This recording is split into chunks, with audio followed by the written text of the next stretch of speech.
Welcome to the Hollywood Scholar. I'm your host, Jed Morgan, and as is tradition, we are back for another Netflix Witcher review, and none of us are happy about it. We all have better things to do. We all have lives we'd rather live. We'd rather clean out sewers and do any number of horrible things, but Dermy's the expert on horrible things. So let's just jump right into introduction so we can get out of here as soon as possible, because I don't even know how much of the chat wants to be here to suffer through listening to us. Only the sadistic people out there enjoying our suffering will really enjoy the stream, in my opinion. But we'll see how it goes. I'm joined, as always, by the other half of myself, the ginger of the Jew, or whatever that means. You rubbed off on me. You are saying that right in front of your wife. Your wife is right here, and you're saying that. This is terrible. Why am I even here? She knows. I feel dirty now. It was discussed before the wedding that, there was always going to be a Jew half of myself, and that is Adam the Renaissance Nerd. Thank you for joining me. Hello there. I'm a little brain dead for a lot of reasons, partially because the other day I powered through all 8 episodes of this on Thursday night into Friday. It was Friday when I stopped, but I powered through it all. Yeah, this is an abomination for so many levels, and I've been saying I'm a dangerous casual when it comes to The Witcher. I've played all the games. Mm-hmm. I didn't read the books. I read one short story that you had me read for a previous reaction to some Lore and History's crap. But you have osmosis to me enough knowledge over the past couple of years that I know more than I should, having not read the books and have not done hard research online. So I know enough to be dangerous, and I know when I'm watching shit. And I watch shit. We're going to get to it, just preview. An entire episode of exposition dump of shitty backstories. Now, they're probably some of them real, according, and well, I guess you'll tell us not, but it's so poorly done. How bad are you at your job, Lore and History, and everybody involved in your goddamn writer's room, that your entire episode is these people just sitting around a campfire telling their backstories, and then the following episode you don't even have the Witcher in it. No Geralt. Battle of the Keep, where they committed a sin, and they committed a sin in that episode. And I thought, okay, I'm gonna wait. No, he's dead. He's dead. He didn't die till this game. Jeez, so they break a lot of lore in that one, and just in general. But the best part of the episode where Geralt isn't even in it is that episode is called Twilight of the Wolf. It's referring to somebody else, but it's you don't call anybody besides Geralt the Wolf in The Witcher. Yes, there are other wolves from the School of the Wolves, but no one specifically called that besides him. The last episode's called Trial by Fire. Where was the fire? Baptism of Fire? Baptism of Fire. Where was that's the name of the indigestion I had watching this. That is the title of the book that this season is supposedly adapting, is Baptism of Fire, and it's more a metaphoric one where you go through ordeals and you have to come out of the other side reborn, like a phoenix from the ashes. So it's not specific about going through a literal fire. It's more Geralt goes through a harrowing ordeal and comes out the other side as a completely different person. You see, I would get that in the book because that was written by a good person, but when it's Lore and History, I'm expecting a fire because she's retarded. Everywhere she goes, there's the fire. But speaking of fires, we have the train wreck himself. Dermy Wormy has joined us. Thank you so much for being here. And it sounds like it's against your will that you're here. A little bit, yeah. So to be quite clear with everybody, I thought this was going to be another watch along like Jed has forced me to be participating in the past several times we've done things like this. So I thought that's what we were going to do. No, I had to watch it all. And I only watched it solely because one, Jed is a friend of mine. And I'm like, you know what? I want to help out my friend. Simultaneously, I made him watch Doctor Who. So it's a tit for tat kind of situation. So yeah, I'm kind of forced to be here. God damn it. At least with Doctor Who, there is only a Christmas special left in the next year and a half that's been announced. It's the only thing we know about. We both know you're going to make me watch War Between the Land and the Sea, just like you're making Adam. We both know that's going to happen. I'm not forcing anyone to watch that. Liar. I don't know if I'm going to watch it. Excuse me? War Between the Land and the Sea is a spin-off about characters I don't know anything about. The recast Alonzo from the Voyage to the Damned episode. Somebody else now. So Adam, we all know he's gonna make us watch it. Everybody here, even Rachel. I've already been out by now, so I don't even know where it's coming. I've already been bullied into this. I know. Everyone just thinks I torture them. I don't. They torture me, and I do a little bit of torture back. It's tit for tat, like Dirty said. You're lying. You do it to yourself, not always. Well, I haven't tortured Rachel yet. I'm very nice to Rachel. Thank you, Dermy. I appreciate that. Yeah, because you see what I live with. Yeah. We're also joined by my wife, who is at this time questioning her marriage vows, I imagine. And I don't necessarily blame her for that, because I don't think torture was a part of them. I don't think there was any sort of agreement in our marriage that said, yes, we're allowed to torture each other. I think she'd rather, the Chinese technique of pulling out the fingernails would be more suitable than this. But she's here for some reason with me and on this stream.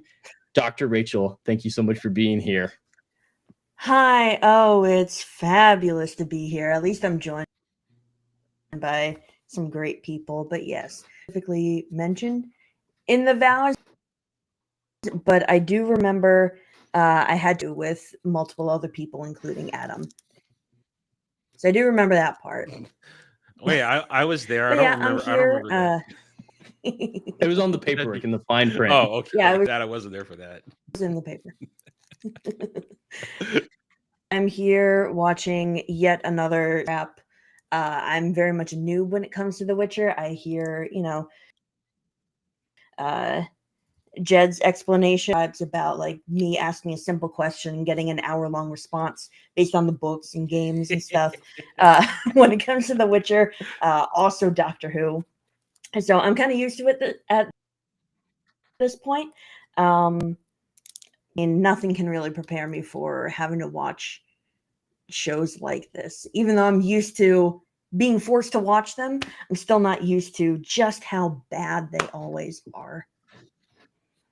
Yeah, luckily, Dermy and Adam were spared this aspect of it, but Rachel, I have to pause The Witcher as we go, or I have a panic attack where I just have to, whoa, what the hell just happened? And then give her a 10-minute description of what was supposed to happen, even going into deep lore that's not directly in that section of the book. I give her a whole Lara Duran speech where the Ain elves came from. She got a lot of lore dumped on her, and it made it longer. It made our experience of The Witcher 4 longer because I kept having to pause it. So I think that's a little bit more torturous than what Adam and Dermy had to deal with, dealing with me. That's why I think that would have been better by myself. Then I don't have to deal with anybody else. Especially when that would have been better, because then I could like turn off my brain for a moment, let Jed just do all the talking, and then get back into it. He becomes the content. Yeah, but I'm gonna have to keep explaining it over and over again. I do quiz her on occasion. Party. See, that's why you do a watch party and you turn him into the content and you just turn your brain off and go like, okay.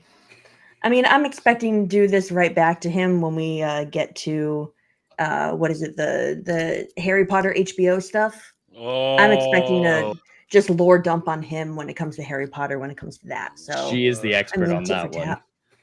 I am very much the expert on. We should rename the stream to Tit for Tat, because it's just passing the baton of torture. It's someone else's time to be the torturer.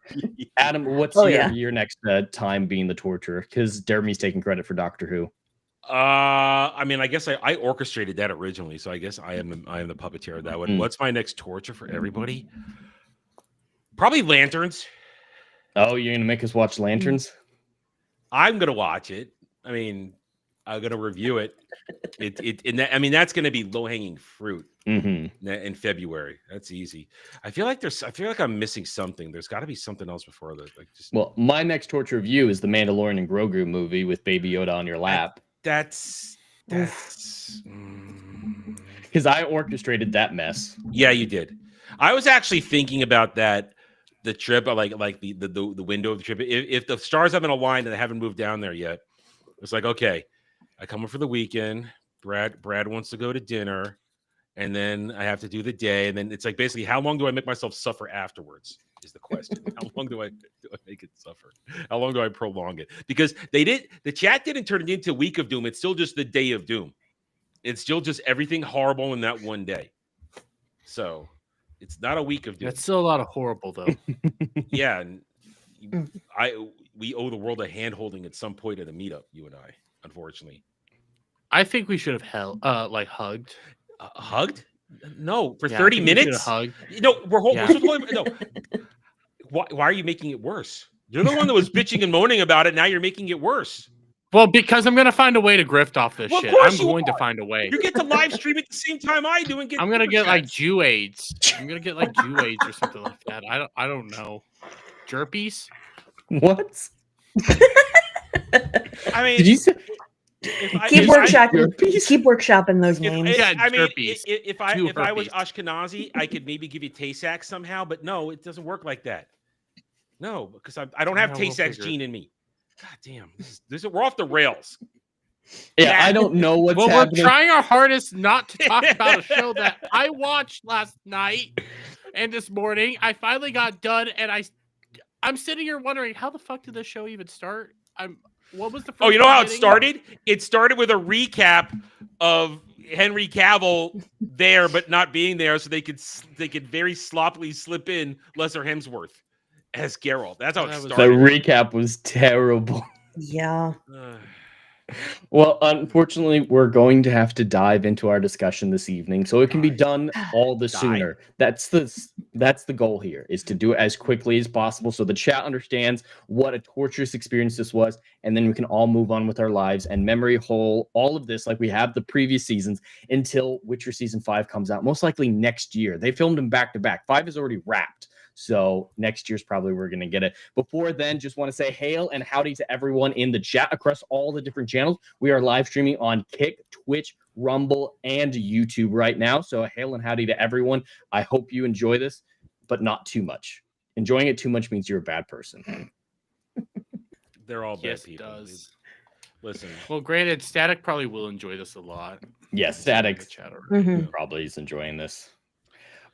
But before we begin, I want to give a brief recap of this story, at least from the book perspective. So, from the book perspective, this is adapting, for the most part, Baptism of Fire, the third novel and the fifth book in the Witcher franchise. And there's a little bit of the next book, Tower of the Swallows, in it, especially in relation to Tawny Owl and Amir story, and then the last episode with the rats. That's all from the next book. But for the most part, it's pretending to be Baptism of Fire with Geralt's story.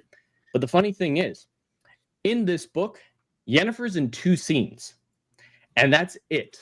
She was actually the one compressed into a jade figurine at the end of the Battle of Garstang in Time of Content, and then she was woken up halfway through the book by Francesca, who smuggled her out in her cleavage and said, "Hey, the Lodge of Sorceresses is forming. I want you to be there." And then there's the first meeting of the Lodge of Sorceresses, and then Yennefer teleports out of there because that castle is being blocked by magical portals. Nowhere else does. You can't do that anywhere else. Just one castle is blocked. and that's the thing that I knew once they did this whole battle at Bitch Keep. I like that. Yeah, off the top of my head, isn't great. Once the Battle Bitch Keep realized, wait a minute, they did all of this so they could show us the creation of the lodge. And at the same time, my memory telling me, wait a minute, Yennefer wanted nothing to do with the lodge, yet she's the engineer of it now. Yeah, she actually fled the first meeting. She didn't want anything to be involved because Yeah. the lodge was founded upon the principle of manipulating Ciri. So she teleported from there, ended up in the ocean just outside of Skellige on the Isles of Skellige, and then she was not in the book for the rest of the time. And Ciri's story, we get a couple paragraph flashes to her from Geralt and Cahir's dreams where she's partying like a mad woman with the rats. That's it. There's no connected story. It's just murdering and raping and pillaging with the rats. That's Ciri's entire story in this book. So anything related to the two of them, most likely made up in this story. The Lodge of Sorcerers, I definitely want to get into when we get to that episode, talking about what it's supposed to be. But in this recap, Geralt's story is fairly accurate. I do have to give them props for that. The broad plot strokes are the same. He goes from Brocculon Forest, collects a Hansa on his way, trying to get through the Nilfgaardian front lines, ends up having to be forced east a lot to get around to the south. And then there's a climactic battle at a bridge at the end where he's knighted Geralt of Rivia. All that is exactly what happens in the books. But when you get into the meat of the scenes, there's so many added in there. The ones that do exist are included at a breakneck pace. We at the end of the second episode, we were 3/4 of the way through the book. Geralt's story it just blew through it, and that's why they had to add in the dryad fight scene. You know, those wooden mother-daughter. I just glossed over that. I realized this is bullshit. I can tell that this wasn't in there. Yeah, I it can was tell not it in the was- books. I was worried Lauren was gonna go like, "Hey, we're gonna give you a sex scene." That was creepy. Yeah, with the wood lady. Yeah, that would have been very gross. I don't know what she acted like she knew Geralt, but they didn't explain it. None of that's in the book whatsoever. But I do have to give them points. Geralt's story is a little bit accurate, which is far better than we've gotten in this entire franchise so far. But with that recap, Gun, I just want to see what everyone's initial thoughts were. So, Adam, do you have any initial thoughts about The Witcher season 4? Abomination. Boring. So much girl bossing, Yas Queen, and my God, the rats. My God. I mean, you had primed me for what the rats were when we watched the previous season, when they showed race swap chick who's gonna lesbian oppress Ciri. And you told me they were essentially just criminals, horrible criminals who do horrible things. And that and they're going to abuse Ciri and eventually slaughter by Leo Bonhart. Mm-hmm. And what we saw on this show, to me, that I would say they're the most egregious thing in this season, the rats, because they're forced upon us, because the show works overtime to try and make us like them. Oh, we are so free. Oh, we're a found family. Oh, I'm such a soft lesbian. Let's have soft, They like soft cocaine. love. And I do cocaine. That's literally a I mean, character. Her whole thing is just cocaine. They're obnoxious, horrible people of all different crap. And then it's and I said this to you. I sent you in a DM while I was watching this. I said it feels like to me that all the negativity of the rats is thrust into Ciri's character development to this to warp her into their horrible leader of sorts. This borderline bloodthirsty creature now, rather than the indoctrinated, Stockholm-affected, abused young woman she should have been. And when Leo finally got to them, I cheered. She I think killed we a all bunch did. of people just so she We all can get did. another lesbian tattoo. Yeah. I've just slaughtered 3 guys. Hey, tattoo artist, go ahead and do it in front of the 3 dead bodies. No one's gonna tell me what to do ever. Yeah, And that's it is a not how that lesbian works. tattoo. It is a lesbian tattoo. It's a flower tattoo, just like her girlfriend. Oh, one more Mhm. thing. And Jed, question for you as the lore man. Mhm. I found it obnoxious and stupid that they decided to have her start to take on her video game appearance suddenly. Oh, I'm gonna put on the eyeshadow now. I'm gonna chop my hair off. She Look did what I'm look doing. hotter though. Well, you're absolutely correct. They're going in the video game costume route, because in the flash forwards to Nimue and that old soothsayer, we see in the book Ciri meeting the Lady of the Lake, which happens in the final book. And that depiction of Ciri in the book, she's wearing the exact same costume as Ciri wears in The Witcher 3. It's identical to the knife on her belt, to the weird I can't describe her costume well, but yeah, every little detail of it is identical. One more question. Mhm. And it's because I meant to ask this. We're talking about that right now in her look. The scar that she clearly has on her face in Witcher 3. Mhm. It looks like Leo gave it to her at the end of this episode, at the end of the season here. She shouldn't have it yet. I didn't notice it to looked that like much detail. the damage she had. I can bring it up and I can. But she does get that scar during these events connected to her story with Leo, but it's later on in the story. Mhm. It shouldn't be here when the rats died, though. Yeah, I have it. Hang on, get it. Well, while you look for that, we do have to address the elephant in the room, and that is Ciri's sexuality in this book and in the I show. thought you were about to talk about me. I've already gotten enough Jeremy jabs in. But For the now. elephant in the room is Ciri's sexuality, and yes, in the books she was bisexual during this period with Missile. And as Adam rightly pointed out, it wasn't a healthy, gooey lesbian relationship. It was an abusive, awful thing born from Stockholm syndrome. The rats are terrible people. They see themselves as Robin Hoods. Freedom fighters, for freedom for themselves type fighters, but that's not how the world sees them. They are murderous psychopaths. Their creed is fulfill my own needs, and my needs include the finest horses, the finest jewelry, and everything everyone else has. That's their principle. Wait a minute. I thought their creed was you have nothing, and now you have us, a little hand cutting crack. There's no hand ceremony. I don't know what the hell that's from. It's not a cult. It's not a cult. Yeah. We got this here from Adam here. The way So it looks like they're giving her the scar now. Her scar's over her eye. Okay. All right. So that would be a different one. That's This just a looks like regular this. Yeah, Okay. that just looks like she. Who's broke the nose or fucking something. random dude forcing her to watch this? He's I just know, a he random shows up out guy. of nowhere. We never see his face. He's just helping Leo for some reason. Maybe Leo threatened him, but they don't show that or anything, and that's not in the book. She Okay. did watch all the heads of the rats being chopped off, which is the best part of the books too, because that happens in chapter 2, the first linear chapter of Tower of the Swallows. The next book is them just getting decimated, and it's a beautiful thing because the rats, they do give occasionally coins to local peasants, like Ciri did to escape that heist, but it was framed very differently. It was, oh my god, the rats are here. The rats are here. Everyone's hiding from them. The locals are terrified of them. They're not folk heroes. They're not making dolls of them. They are the murderous psychopathic gang is in town. What do we do? And the local people show them deference and treat them like royalty because they're scared of their own lives. And sometimes the rats do throw coins into a crowd because they like to see people grovel before them. They're never going to hand out coins. It's always drop it on the ground. Yes, a bow before me. They sound like horrible before me. people. They're terrible. And so, yeah, this I glazing kinda of the like them. rats. This glazing of the rats is a fundamental misunderstanding of the story and changes Ciri's story because this is a dark time in her life. I Mhm. call this her emo or goth phase. She does start applying darker makeup. She does become a murder hobo because of pressure. Murder hobo. That's what they are. They're murder hobos.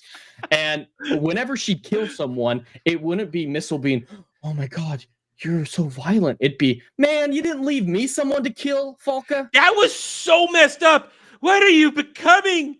What are you doing? Killed these people to save us. What are you doing? They would have killed you, bitch. Yeah, Let us Missile's do a portrayal thing. is awful. They're all pretty awful. I say of the rats, Kaylee's the most accurate. He is a blonde guy who tries to assault Ciri and then is stopped by Missile. And he's a bit of a dick. His whole pulling out the wanted notice after telling everyone about it just to stare at it for a moment is horrible exposition. But he's the most accurate rat. I will have to say that. He's the closest. He's treated like a Right. piece of shit. Am I the only one that thought it was weird that the dude went to go assault Ciri and then she just cozies up to the lesbian and starts sizzling lesbian shit? So that's the big thing for her in the book that develops her relationship with Missile, because in the book, yes, Kaylee tries to assault her. Missile rescues her by physically pulling Kaylee off of Ciri, and it's a violent exchange. And then it's basically, hey, I saved you from having sex with someone you don't want. Repay me by giving me sex. And they banged right there. It was more just terror. Ciri was scared of Missile, and that's the foundation of their relationship. Is sexual assault. It wasn't Ciri being like, oh yes, please comfort me, girl. It was, and reluctantly giving in. It's portrayed so poorly. It's a complicated relationship that Ciri's this is the lowest point of Ciri's life, and it's portrayed as her moment of freedom and a great thing, and an era brought to an end when the rats die, and that's portrayed entirely inaccurately and so much more shallow in the show. But we should go on with some initial thoughts. Jeremy Wormy, what are some of your initial thoughts of The Witcher season 4?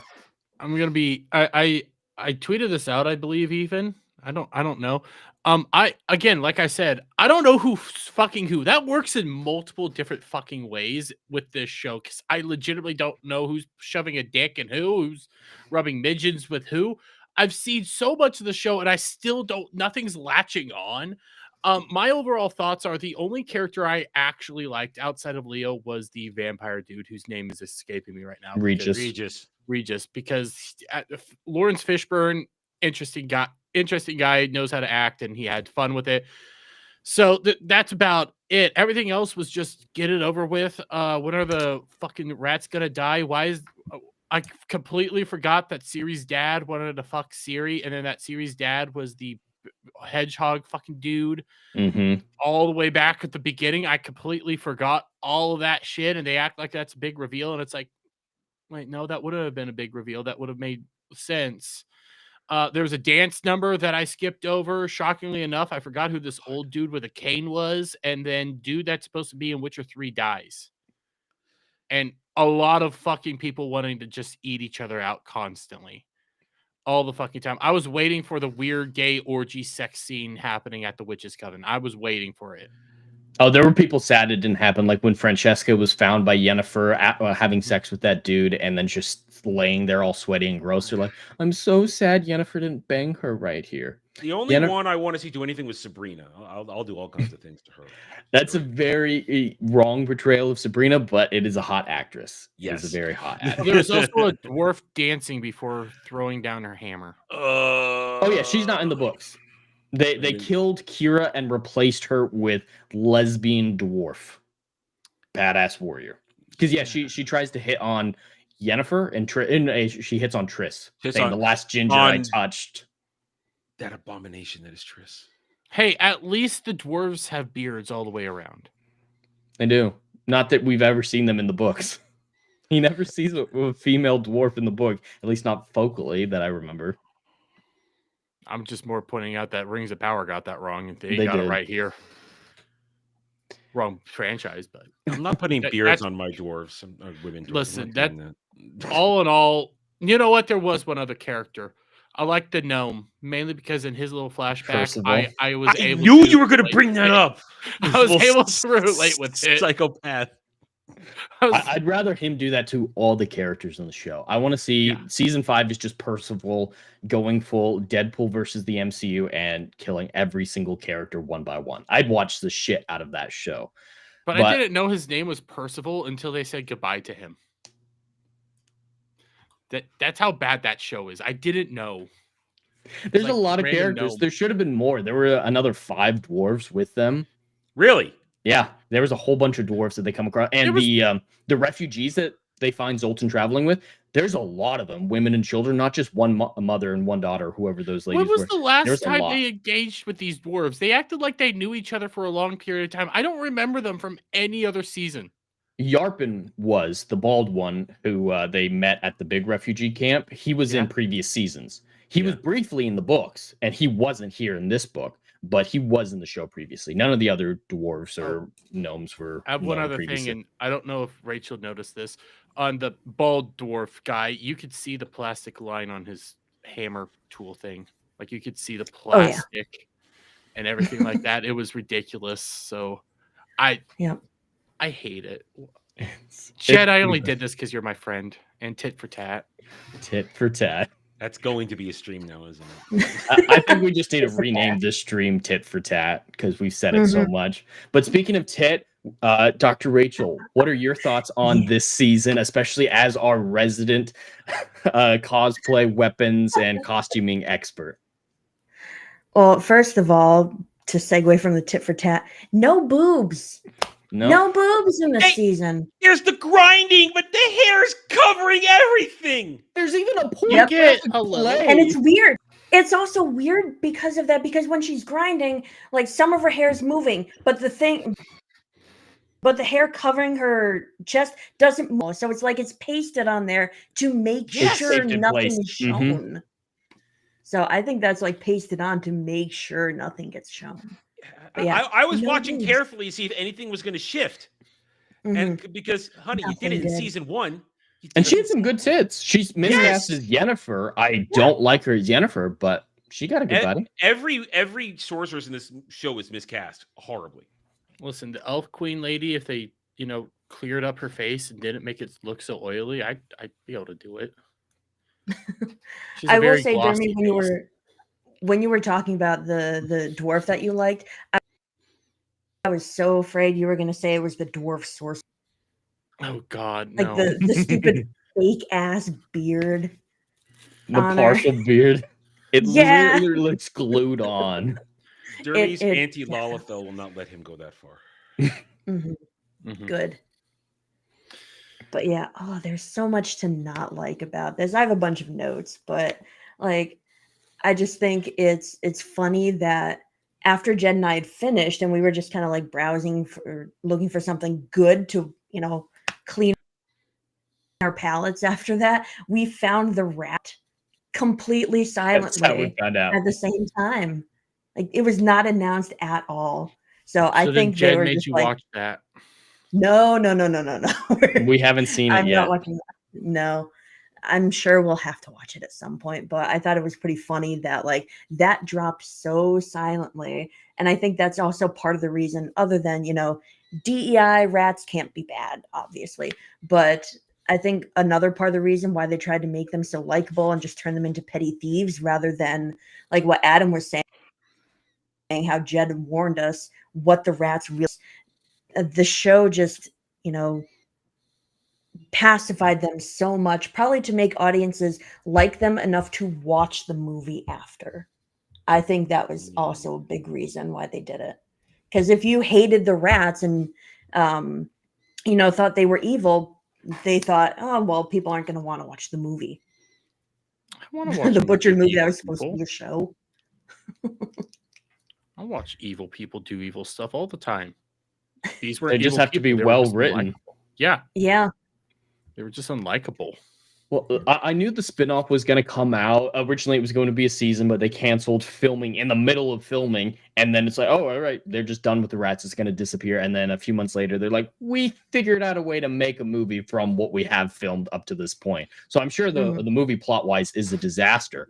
But because it was coming out after season 4, I assumed wrongly that they would hold off exterminating the rats until season 5, have that be like the start, so that you would still care about these characters if you cared about them. But I'm very against prequels when you know the fates of the characters involved to such a degree. So I thought they would be smart and hold off their execution until after the spinoff came out, but doesn't seem like they were. They should have released Rats a month ago, I think. If the movie was there, if the movie was ready, release it a month ago.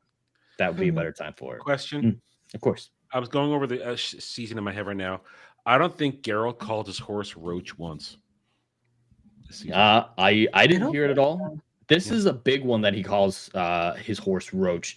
The horses actually in the book have a ton of personality. Dandelion's horse is called Pegasus, and it's a very regal animal. There's a lot of personality to it. Geralt's is a skittish mare that he hates and is always saying, I'm going to trade Roach out for any horse I find. I hate this horse. I hate this horse. But at every single opportunity, he chooses not to. And Milva sees that as he's not willing to give up on people, even a horse that he hates. And so there's a whole bunch of character stuff with that. And Milva's horse, they did briefly talk about it, her black horse being a tool to hunt vampires in a cemetery, which of course is a superstition, not a real thing. But besides that, they ignore her horse as well. But yeah, Roach should have been a important character.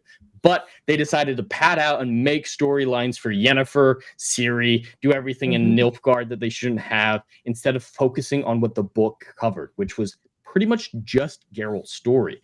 But to segue from Rachel's recap, I wanted to ask her specifically what she thought of Liam Hemsworth's costume, the requested biker jacket. He specifically went to Lauren when he was cast and said, can I have a biker jacket? It's terrible. It doesn't. He's on the road. He's traveling a lot, and then he just shows up with this like new biker jacket that looks like he just bought. It's awful. From what I haven't read the books. I've seen Jed's playthrough of Witcher 3. I've read the story from the books, and that's it.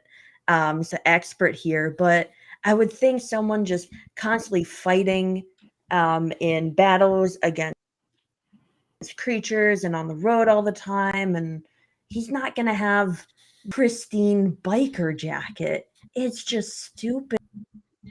It doesn't look good. A lot of the makeup is not very good. I didn't like it. Although I will say, when you were talking about the horses just now, I just thought in my head immediately, Milva's horse had more personality than that actress did. I hated her as the actress. I did not like her. Milva's terrible in the show. She's not supposed to be Asian for one, but there's a lot of Asians in this. I think there's not really that many. I think they just had 2 Asian people, maybe 3, and they just recast the other 2 over and over and over again.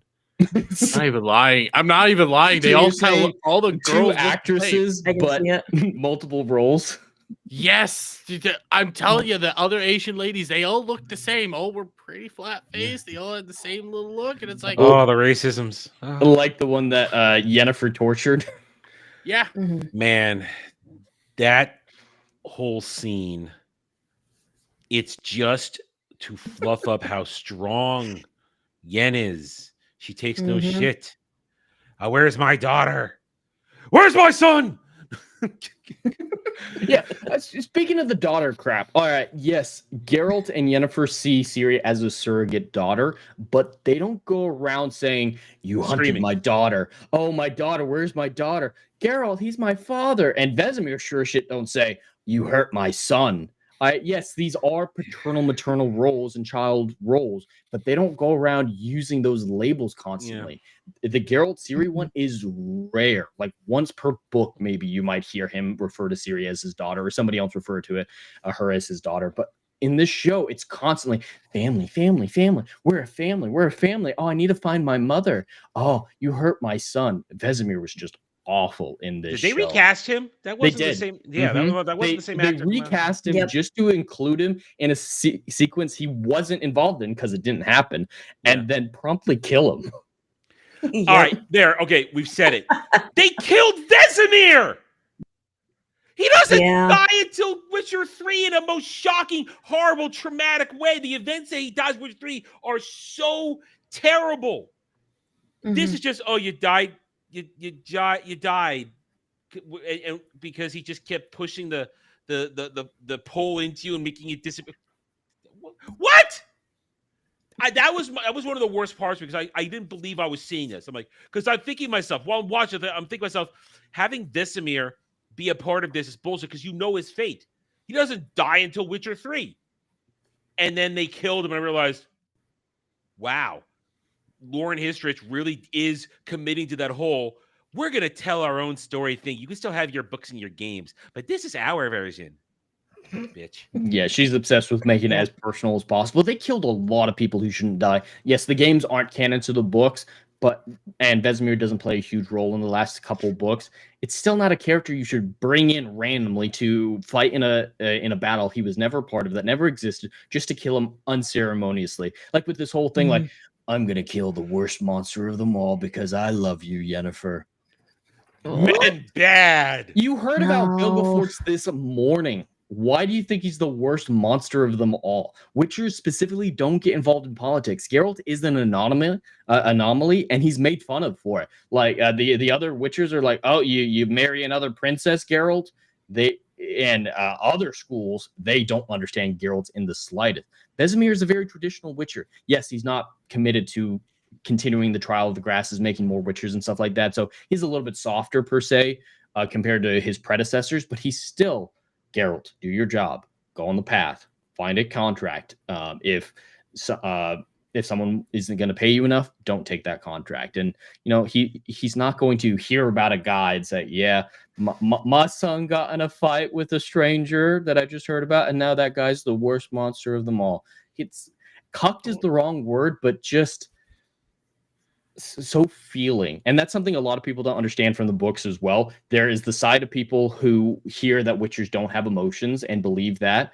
And there's a lot of that going on Twitter right now. People who are on our side against the show and using little things they've heard about the books and getting everything so very wrong that it makes this side look stupid and uneducated when it comes to the books. And that's been bothering me a lot. But on the other side, the same thing's happening. People pretending to have a in-depth understanding of the books to justify the show.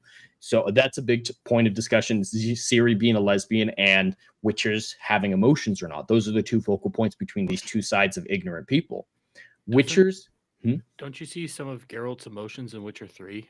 It's been a little while, but don't you see like a little bits here or there? It might not be overly emotional, like, Right. but he has his ways of showing emotion, which maybe a smile, maybe a little gesture, things of that nature. So they do feel emotion. They just don't show it the way that we normally would. Correct. Yes, Witchers do have emotions, but you can argue that they've been dampened by the Trial of the Grasses, and more importantly, they're trained so heavily with such strict discipline that their personalities that come out of training, they have so much control over their emotions. It's more about discipline and control of their emotions, and that led to this belief among common folk that Witchers don't have emotions, but they do. They're just very well disciplined, and so it makes them look like they don't have emotions. Yeah, you know what their emotion in this show is? Saying fuck all the time. There's so much swearing. Oh my god. Yes, there is swearing in the books. Maybe 3 F-bombs per book. It's not a whole lot, and they do say tits a lot and shit like that, but it's not every Boil other my word. balls. Yeah, boil my balls. Let's fucking move. The use of the word, and I'm sorry to say it, but just for the use of the word "fuck" is the lowest form of writing to pretend you're edgy. You think just because you throw a curse out there, you're gonna cuss a lot. Oh, it makes it edgy. You know what's good edgy cussing? You know what's good cussing? Making up your own cuss words in your world. That is much more interesting than using 21st century cuss slang. I mean, Geralt's final word in this season is "fuck" as he gets knighted. They butchered that scene. That scene was supposed to be heroic and kind of funny. They briefly talk about why it's funny in the show, but in the books, they talk about Geralt. His name is Geralt, who's born Geralt, but he doesn't really know where he's comes from. He doesn't really remember his family or anything like that. So when he first set out on the path, he wanted to pick a name that sounded a little bit better to attract better contracts. And in the book that just came out, Crosswords of Ravens, a couple months ago, they actually show him making that decision as a 18-year-old, 20-year-old Witcher, saying, hey, I need a fancier name. And his initial name was going to be, Geralt von Erich de Vengerberg. It just like craziness. And Vesemir convinced him it was a little too over the top and pompous and told him just pick somewhere and say Geralt of wherever. And Geralt picked Rivia because it sounded fancy. He'd never been there. He'd never been to Rivia. Didn't they have that scene in the show? Sort of, but it's not portrayed as funny as it should be, where he's just like, yeah, Rivia, it just sounds noble. It just sounds fancy. And that was the whole reason. And then when he's meeting the Queen of Rivia, his internal dialogue is, I probably shouldn't say I'm from Rivia because they might catch me in a lie because I'm not actually from there, and that could cause problems. Now there's the joke of Rivia. Then he's actually from Rivia. But Queen Maeve, she's supposed to be much, much older. She's described as mature, but not quite yet old, with graying hair and her face just bludgeoned to smithereens. So they got the smithereens part a little bit in there, but she is doing this honorifically. She's not putting an expectation on him. It's just like, you know what? You saved us. You're Sir Geralt of Rivia now. And then let it move at that. The show implies you're gonna serve me. For the rest of your days. Leaned into that. It's like, now you serve me forever. Yep, that's not in the books, not in the slightest. She lets them go right away. Doesn't even question them. It's just like, yep, thank you. You're not part of my army, so you have no obligation to stay. You're welcome to. We'd love to have you, but you have no obligation to stay. Thank you. You did such great work. And then let them go. You know, they're creating a chore to get through the first part of next season now is what they're doing. Wait, are they manufacturing still doing conflict? season? It's done. Yep, they've already filmed it. It's wrapped. It's going to be the final season, and then they're stepping away from the Witcher franchise. Lauren, do you think he gets pitchforked? Do you think he's going to get pitchforked? She's changing everything. They did make a nod to him getting killed by the pitchfork on the barge with Regis this season, so I think they're playing around with the idea, at least when they were writing and filming that sequence. But I feel like she thinks it's overly complicated and the audience wouldn't understand it. She doesn't get the symbolism of it. So he might get stabbed or nearly get stabbed with the pitchfork, but he's not gonna die or come very close to death like he does in the book and get taken to the Isle of Avalon. I don't think it's going to end the same way. I don't think that in the slightest. Ciri's going to have to kill everyone, kill Emhyr, Oh god. do everything herself, and- because she's rescued at the end. Geralt and his Hansa assault Stigga Castle and to take out Vilgefortz and Tawny Owl and Bonnar are all there. It's an intense battle, and I won't spoil it, but a lot of people die. A lot of people die. Heroes, villains, a lot of people die. I don't see them doing that ending because it relies on Ciri. I mean, she fights in the battle, but she's not as influential in the battle as Geralt. It relies on, for what you're telling me, it relies on her not being the center of the battle as opposed to Geralt getting his hero moment.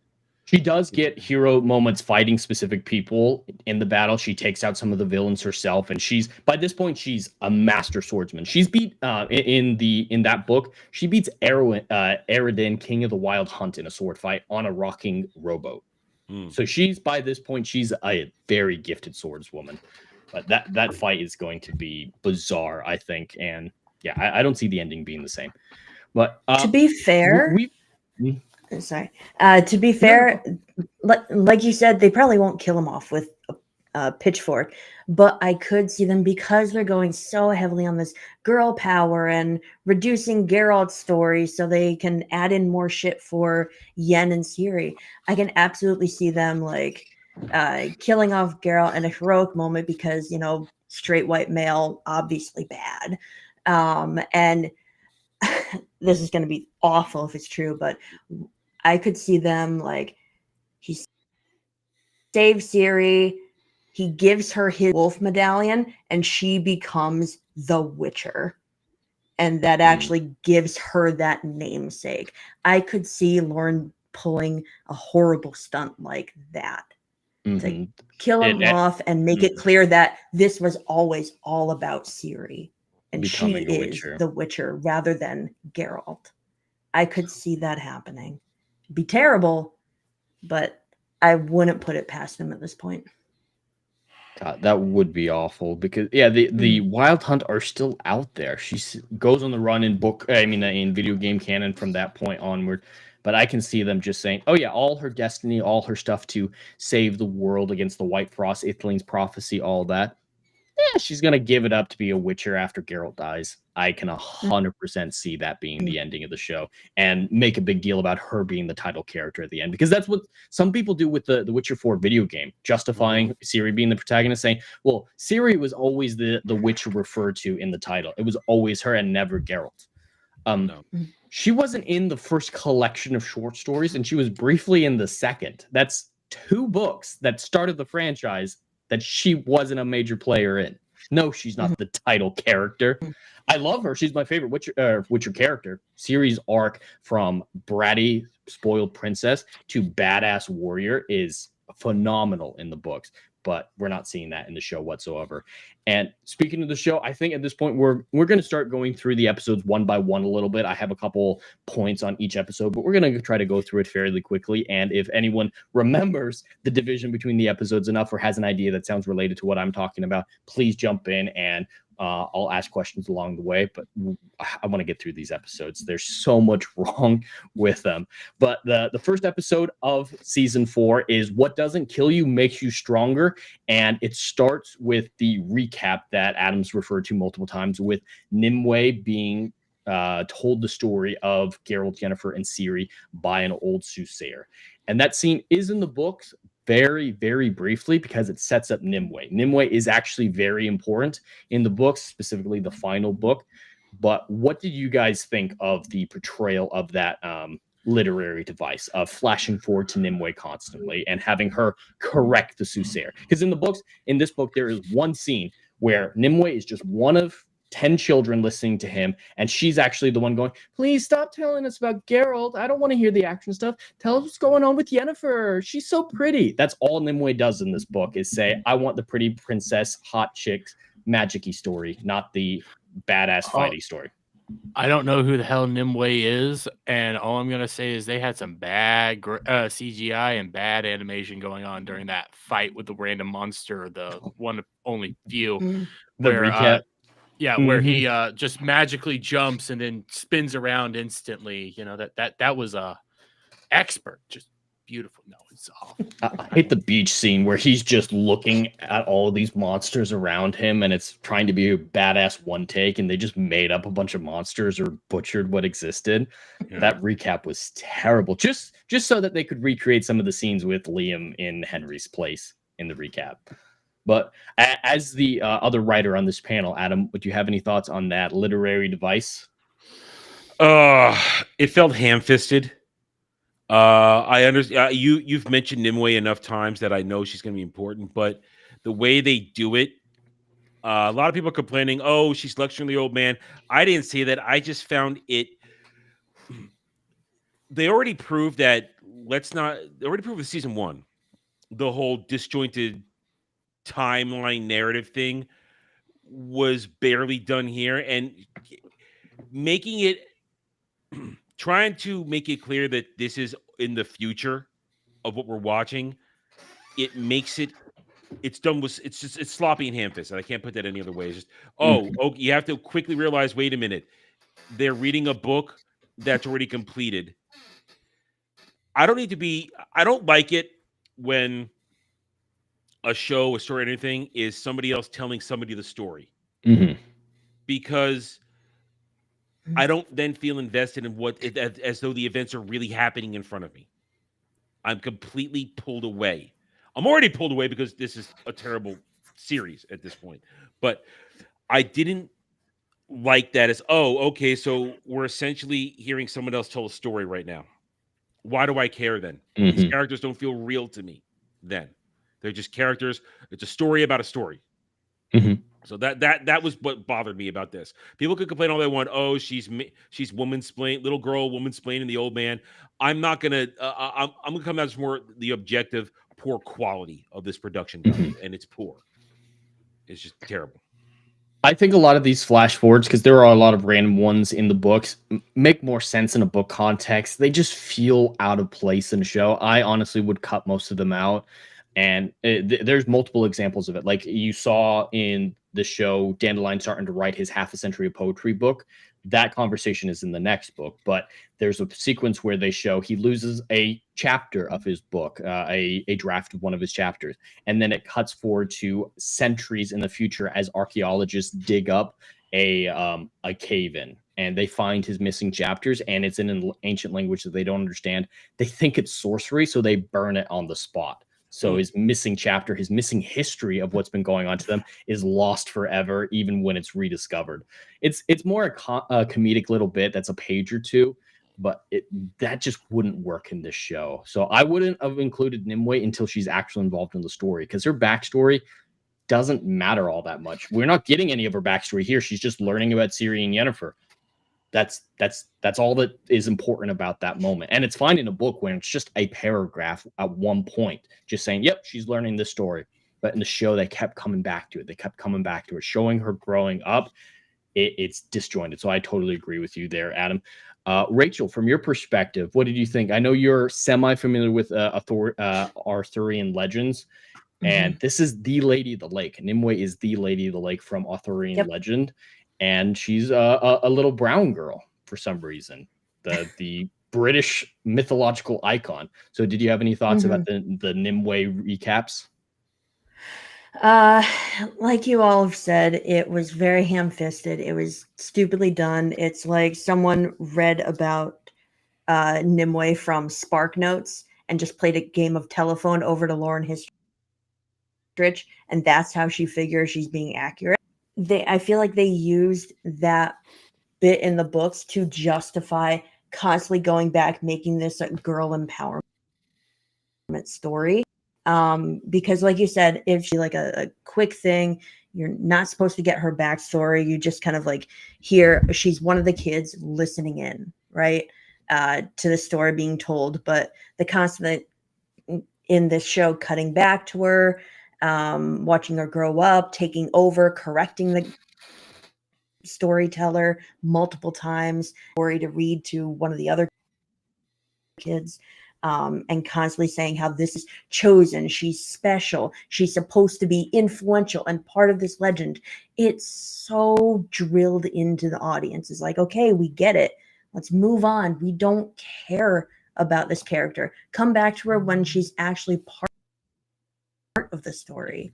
I just thought it was, and constantly cutting back to that and Nimue stuff is just, to me, really stupid, because that time could have been better spent on building up Geralt's story instead of flash forwarding over months and years of what's supposed to be happening. I just thought it was really pointless from my perspective.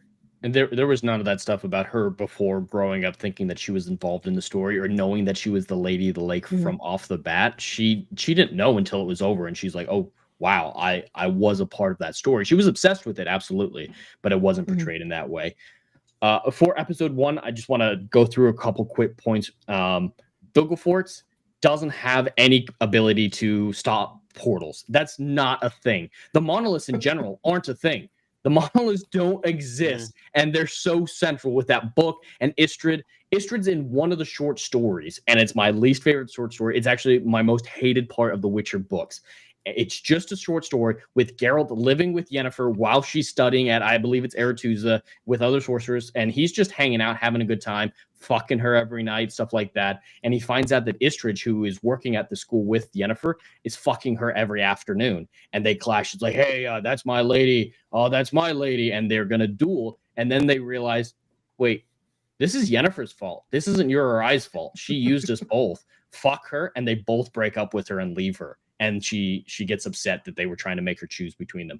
It's terrible, but that's all Istrid's supposed to be. He's not a monolith expert. He's not shutting down portals or anything like that. Vilgefortz isn't controlling the multiverse. But Jed, you needed to see the book from Blood Origins. They had to connect to Blood Origins. Oh, I forgot that's where that book was from. Oh, god damn it. And they mentioned, aren't you glad I remember all this shit? No, I'm not. Because I thought the fucking dwarf woman was from Blood Origins because they look the same. It's true. Blood Origin is worse than anything in the main show, though. From a lore break perspective, it is total and complete desecration, not comparable with anything else. But yeah, all that monolith stuff, all that portal stuff, all the Yennefer storyline, there is not a single iota of Yennefer story that is true other than witches meet in a castle. Wait a minute. At one time. You telling me she didn't portal into Nilfgaard and start tearing up the joint? Where's my daughter? A one-woman war against an empire. It was so retarded. Yennefer's a Nerf in this season. She has no idea how to do anything strategic. She's just dark mode. She's like, I'm going to let the Aretuza students die. Let everybody die. I'm going to torture everyone. I'm so evil right now. And this is their understanding of dark side stories with her and Ciri as well. They're portraying teenage angst as violent behavior. It's so much more complicated than that when you have someone going a little bit dark. It's a childish perspective, honestly, from the writers. And I don't think Lauren Hissrich is a very mature person from the way she writes and the way she sees the world clearly. But moving on from there, Cahir is actually introduced in this book. This is the first book that he's focused in. I mean, he has his moments where he rescues Ciri from the Cintra invasion. He's at the Isle of Thanet, but he's only briefly seen as this almost mythical figure from Ciri's nightmares. He has a helmet with a wings of a raptor is how they describe it. And he comes through the flame and he's scarred Ciri. He's a traumatic memory and she sees him as a monster. And then in the last book, she defeats Cahir in a fight, takes off his helmet and realizes he's like 22. And it humanizes him. He's like, he's not a demon. I don't have to be afraid of him anymore. And he develops a fascination with her and betrays Emhyr and goes on the run. He didn't have a whole rebellion with Fringilla. Fringilla's story is 100% made up, by the way. This was also her first book in the series. They just wanted to have a tentacle shoved down her throat. Yeah, I don't know what the hell was going on with that, but Cahir, he was on the run, like I said, from Nilfgaard, and they erased 90% of his story in this book by Emhyr being told, yeah, we think Cahir died in the Battle of Thanet, and it was over. They erased so much great work for Cahir because of that. And Cahir in general, he's so mopey and one-dimensional. I don't know if anybody else had any thoughts of Cahir. This is where we should have been introduced to him really as a character. And Can anyone tell me anything about what he was in the first 3 seasons? Because he was in it a lot in the show. He was guy chasing after Siri to rape her. I don't know. I'm kind of making up the rape part at the end of it up there, because outside of that, now he's guy who wants to follow around, even though he was chasing Siri. Now he wants to prove himself as a good person. Mm-hmm. Even though To be fair, pretty did much Siri confront him in the last season? I don't remember. In the show, I can't remember. She was supposed to at the end of the last book, or in the last book. I don't remember if he confronted her or not. I think they did, because I think he did end up, because they had the whole weird gathering of wizards and dancing, and guy who hates elves burning himself with a bunch of elves. I remember all that. And then that's about it. So I don't remember if they confronted each other, and now he's like, hey, I want to prove that I am a good person. Okay. Well, Rachel, as the resin female, apparently all your segues are going to be about your gender. I know we're very, very sexist here, apparently. He is kind of the traditional hero in the sense, is the way he's portrayed in the book. Not quite knight in shining armor, but he's the noble man on a quest, and he has a strong moral compass and everything like that in the books. Did you get any of that? The classic knight in shining armor or anything from him? No, and like Jeremy was saying, how, you know, he kind of got the impression that he's going after her because he wants to rape her. I feel like pretty much everyone's going after Siri to rape her. It's like her dad's trying to get her, Kahir, the rats. It's like everyone's just going after Siri to get in her pants. It's just there's not so the much case more in the books. Yeah, that feels that way. Like, it definitely feels that way. That's how they're portraying it. But like Jed was describing it in the books, like his motivation is so much more complex. Like just seeing her as this very powerful figure and just intrigued by it. And you know what? At the end of the show, we'll probably get to it when, you know, what's his face? Because I can't keep track of all the names. Destroys the rats. You know what? He's probably going after Siri for the same fucking thing at this point. Probably. One of the first things Bonnard does in the next book is have Siri stripped naked to check her for magical talismans and stuff like that. And she thinks he's going to assault her. And he just goes, oh, don't flatter yourself, girl. You're just, you know, a teenager and flat as a board. Even if I had the inclination, I'd rather screw a pig. Like, he lets her have it that she's ugly and he has no interest in her. And yeah, they're going to portray that so weird in the show. If they include that scene, it's going to be awful. He actually might want to rape her. He might. Yeah. Bonnard is nothing like this in the show. He's not. He doesn't have a fetish for killing witchers. Nothing like that. Yes, he does have 3 witcher medallions, and it's more just he's a bounty hunter. He's a professional, and he's a very restrained person. If I could imagine a lot of people confusing him as a witcher, mistaking him for a witcher, but he's not a maniac. Yes, he enjoys violence. He enjoys torture. He enjoyed killing the rats, but it wasn't. I would have enjoyed killing the rats. Everybody would have. We all would have, yeah. I would have more creative ways, though. You know, I don't know, man. He took Fatty got his head pierced. It was great. Fatty got his head pierced after getting his arm broke. But I mean, the only real creative one was, you know, the guy that was, again, the guy that wanted to rape Siri. Put that bomb in his gut, dude. That was that was the most creative. Those bombs didn't exist. I don't know what the hell those are. They made those up for the show. Listen, that was the most creative, but let's be fair. He could have done more with like the black bitch, you know, with the elf chick. The other guy got his guts spilling out. So that was the little drug addict brown girl, race and gender swapped. Man, she just got something shoved through her. It wasn't even that cool. Here's something that this show confused me on. Suddenly, after season 1, titties are so offensive.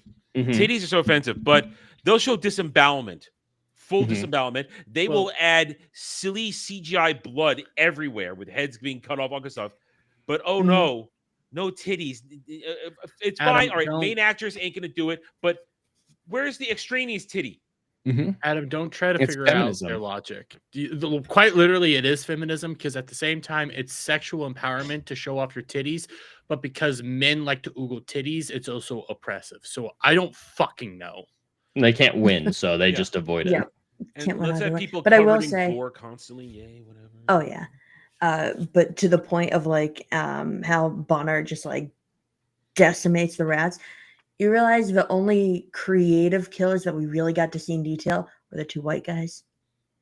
You know Yeah, what? You know what? Yeah. Yeah. it's true. They were the ones who were kind of tortured. Yeah. Yep. Black- Good point. All right. So Druggy just gets pincushioned. Mm-hmm. Elf Yep. Chick just gets slashed and then stabbed while she's crawling to Mhm. disemboweled boy. And then race swap lesbian, she just gets stabbed. Yeah. I and then thought they were gonna let Missile survive. I was terrified that she was gonna live when she was laying on the ground gurgling. It's like, don't let her live. Don't let her live. Fatty gets his arm broke, thrown on the ground, stabbed through the neck or head. Head. It You was, see the sword go through his top of his well, I know jaw. you can. It goes. Through They somewhere deserved around, it. but yeah. Not just that we hated them as characters. Those characters deserved execution summarily by the government. They Like they were. kidnapped a kid in hopes of getting money for it. Yes, they deserved execution. They were not good people. Whitey dude that was fucking the elf chick, yeah, disemboweled and then blown up.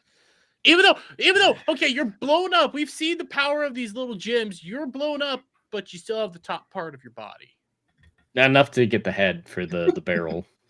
Yep. Yeah, that's Well, no, they kinda even weird. show him in the back, like sitting there. It's only like his stomach blew up. You see, They're I thought They're strong enough to I blow missed up that. doors. I thought he got turned to red mist. I thought so too. They apply it. They turn the camera they pan away pretty quickly. So, but oh god, that was the best scene in the franchise. That scene was great. Yeah. Bonnard, Really good. Bonnard's not like he is in the books, but at least he's an interesting character. That There's was something there. That was also the best choreography in the entire Mm-hmm. season because the choreography Yeah. was god awful. Liam Hemsworth, they dumbed it down. Cavill can keep up. Lesser Hemsworth cannot. Cavill can keep up even with his little arms. We now have a guy with normal arms. He And doesn't he have can't little keep up. arms. He just has broad Perspective. shoulders and they look like they're little. He's just so Mhm. muscular. And yeah, Liam does not look like You notice this. they That had wig this- is they- terrible. No. With the exception of like simulated sex scene, they kept him clothed the entire season. Yeah, There they didn't was- even do the low cut shirt that Cavill wore a lot in Yeah. season 2. Yeah. I hate the black. All right, Geralt's not supposed to wear black leather.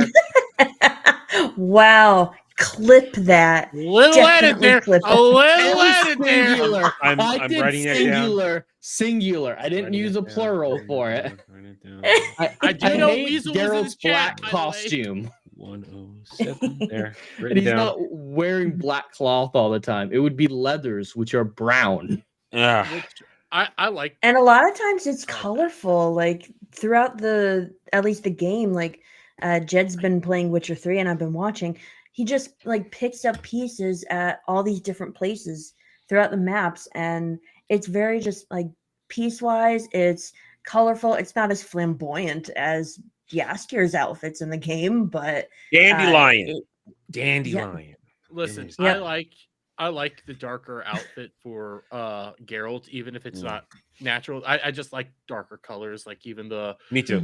Geralt behind Adam right now. I really like what the outfit I hated the most. Great. The outfit I hated the most in this entire season was the final outfit for Yennefer because it didn't look fantasy. It looked like It's a I'm bastardization of her look. I mean, Yen walks it around in looked pants modern Mhm. day. in the game, but it's a bastardization. It looked too modern day for what There's I a was. It lot was of like modern leather stuff in pants, this. a leather jacket, just a black blouse or something like that. It looked like she walked in off the street and wasn't like fantastical enough. Mhm. I mean, So I despised it. in my last playthrough of Witcher 3, I ended up wearing the School of the Bear full armor. Mhm. And man, I love that armor. It just looks so good. And I was going to dye it, but I had to go to the expansion to do that. So I never got that far. But it looks good. But it's got the right look to it. Like Rachel said earlier, this whole biker jacket, pants, and the stuff, and then Mhm. this and that, the costuming of this entire show is a disaster. It's pleather. It's not leather. Yeah. It's so reflective. So episode 2. Episode 2. The Wait, last we're thing I only want- on episode. You said we weren't going to race be. through these. We're gonna race through these. I only have a few thoughts on a lot of them, but the one thing I want to talk about that applies to the whole season. But Adam, I don't know if you caught, they added in a revenge quest into Geralt's storyline where he specifically said, "I'm going to kill Amir. I'm going to assassinate the Emperor of Nilfgaard." And then at the end of the show, they had Amir think about Geralt and say, "I need to kill Geralt of Rivia." Yeah, that They felt out of never place. had that. They never Yeah. had that. Geralt was just, "I'm going to rescue Ciri wherever she's at." Amir was an obstacle, not an opponent in his mind. And Amir barely even thought of Geralt. Like, he didn't even register in Amir's mind. But as a writer, it seems like lore and history didn't feel like there was enough pushing Geralt to do everything he was doing. You know, protection of a surrogate daughter wasn't enough. What do you think when modern storytellings always add in these weird motivations like this that seem kind of superficial to make characters do things instead of a more naturalistic one? It tells me that they haven't done enough actual character work. It tells me they haven't actually written enough of a story for a character so that everything seems reasonable. They have to just tack something on and to make it work. And making Amir, Amir's a bastard. He's a bastard. But I said this to you. I asked you, did he really want to F his daughter? And you said, yeah, but they didn't really spend much time on talk about it in the books. And my response was, well, damn, if I'd known that, I would have let her anywhere near him in the game like I did, because I thought, okay, it's logical to let them talk it out, which led to the ending I got, apparently, according to you. But I still as Geralt in the game, I was still completely disrespectful to Amir. I gave him all kinds of shit every chance I got. But if I had known that, I'm like, whoa, yeah, we ain't going back. I ain't taking her up there. Hell no. I'm not doing that. I wouldn't have done that first playthrough. Would not have. So, but it feels like they've gone extra and overboard to make the white flame so menacing and evil, and he wants to incest his daughter. Because of a prophecy. Which seems to be a skewed prophecy. Manipulated. It's terrible. It's bad. It's weak character work. That's my answer. And I totally agree. Amir's motives are a lot more straightforward. He's an emperor. He wants to expand his territory. And Nilfgaardians actually believe that they're bringing culture and structure to the north. Like Fringilla, she doesn't understand why the northern kingdoms hate Nilfgaard so much. She just straight up like, what do you mean? We're bringing culture. It's like the Roman Empire. They thought that they were civilizing barbarians, and the barbarians would come to thank them in the end. And that's what a lot of Nilfgaardians thought. And that's already plenty of motivation for an invasion. But they had to complicate things, make things wild. Moving on to episode 2, I actually don't have a whole lot to say on episode 2. We've touched on pretty much everything in it, so we might be able to skip over it. The only real thing of note is the Wraith fight. Does anyone have anything they want to show about the graveyard scene? There was no Wraith fight in the book, by the way. It was specifically an empty graveyard that they went through with no monsters. Besides I forgot Regis. that it happened, and my only opinion on it is, wouldn't Dandelion know not to jump up on something and start randomly reading that shit out? Dandelion would. Yaskier You doesn't. should. Like, Yep. you've been traveling with Geralt for how long now? You're friends with him. You should know better than to just, read this whole thing out loud, thinking that it's a good idea in the middle of a graveyard. Like, why did you do this? Why did you think that was smart? Like, Yaskier's the bumbling fool in the show that just gets people into trouble. Oh, I hate it. tired. I hate what they've done to him in this. He's just a bumbling idiot. He's a joke every other line, and his entire personality is his sexuality in this show. And I hate it, and it's not even right. And I know, because you mentioned that Radovitz was aged up so he could be gay boy with Yaskier in this. So now Radovitz becomes a psychopath king because he got gay rejected. Oh yeah, did you know that, Dermy? Yeah. Radovid was 10, 12 years old during the events of this book, not a player, and he was just a puppet for Dietrich. Dietrich was in charge running. I feel like you've told me this before, and now it feels even worse. Like, I feel like I've had this information, but completely forgot it. And now I'm looking at this like, I don't know if that's a smart thing to do, Lauren. Yeah, You they know, took even story wise. I think just Think about it. Think about it. So, to Derby's point, hey Lauren, maybe so you're telling us that a gay man becomes psychopath because he got gay rejected. well, it's more than that. It's a 10-year-old you made older to be That too. gay, and then that's the reason they made him older just Yeah. to be gay. They couldn't come up with a new romantic interest for him or use someone who was actually involved in these stories. They took the But- child involved. By the way, I completely forgot why the fuck did the old guy with the staff hate Geralt? Geralt Dijkstra? broke his leg. Dijkstra in the last season and in the last book, Geralt Dijkstra's broke great, his leg. and what's his name? The Graham actor. McTavish? Graham McTavish is a fantastic actor. Yeah, He's I'm so bad in wasted. this. Yeah, he's cucked. This isn't he isn't fired. He's controlling all of Redania at this point. He's essentially king of Redania from the shadows, controlling 10-year-old Radovid. He's moving the forces. He's single-handedly keeping the North together and fighting against Nilfgaard. He's a fascinating character. And he's not cucked by Philippa. He still works with Philippa. He doesn't trust Philippa, and they're sending letters back and forth. And Philippa, God, they made her Man, so they pointless. reversed her from last season. Complete role reversal with her. Wait, is this She's also when we- useless. No, random gay guy comes up the next episode, or is it the episode later? Oh yeah, Philippa's non-binary lover from the last season replaces Dijkstra and is controlling all of Nilfgaard with Prince Radovid in this show. Completely made-up character. Yeah. Of course. Oh, I completely forgot that character existed as well. And So did I had very flamboyant gay guy walking around. It's like you're really gay. That's a troon. Mhm. That's a troon. Wait, Yep. That's a troon. Wait. Dermy. It is. That's queerdo. He- Okay. He's interested now. Dermy's getting excited. No, I'm just like you're very flamboyant. That's and a it's like, troon. okay, that explains a lot more. It does, doesn't it? That all falls into place, doesn't it? It all kind of falls into place. No wonder you're flamboyant. You're a woman. Yeah, it's a troon. Yeah, that whole episode was terrible. Ugly woman. Very ugly. That's also But, why yeah. I thought it was a gay guy. Everything that Dijkstra does is given to it. It. All right. The formation of the lodge.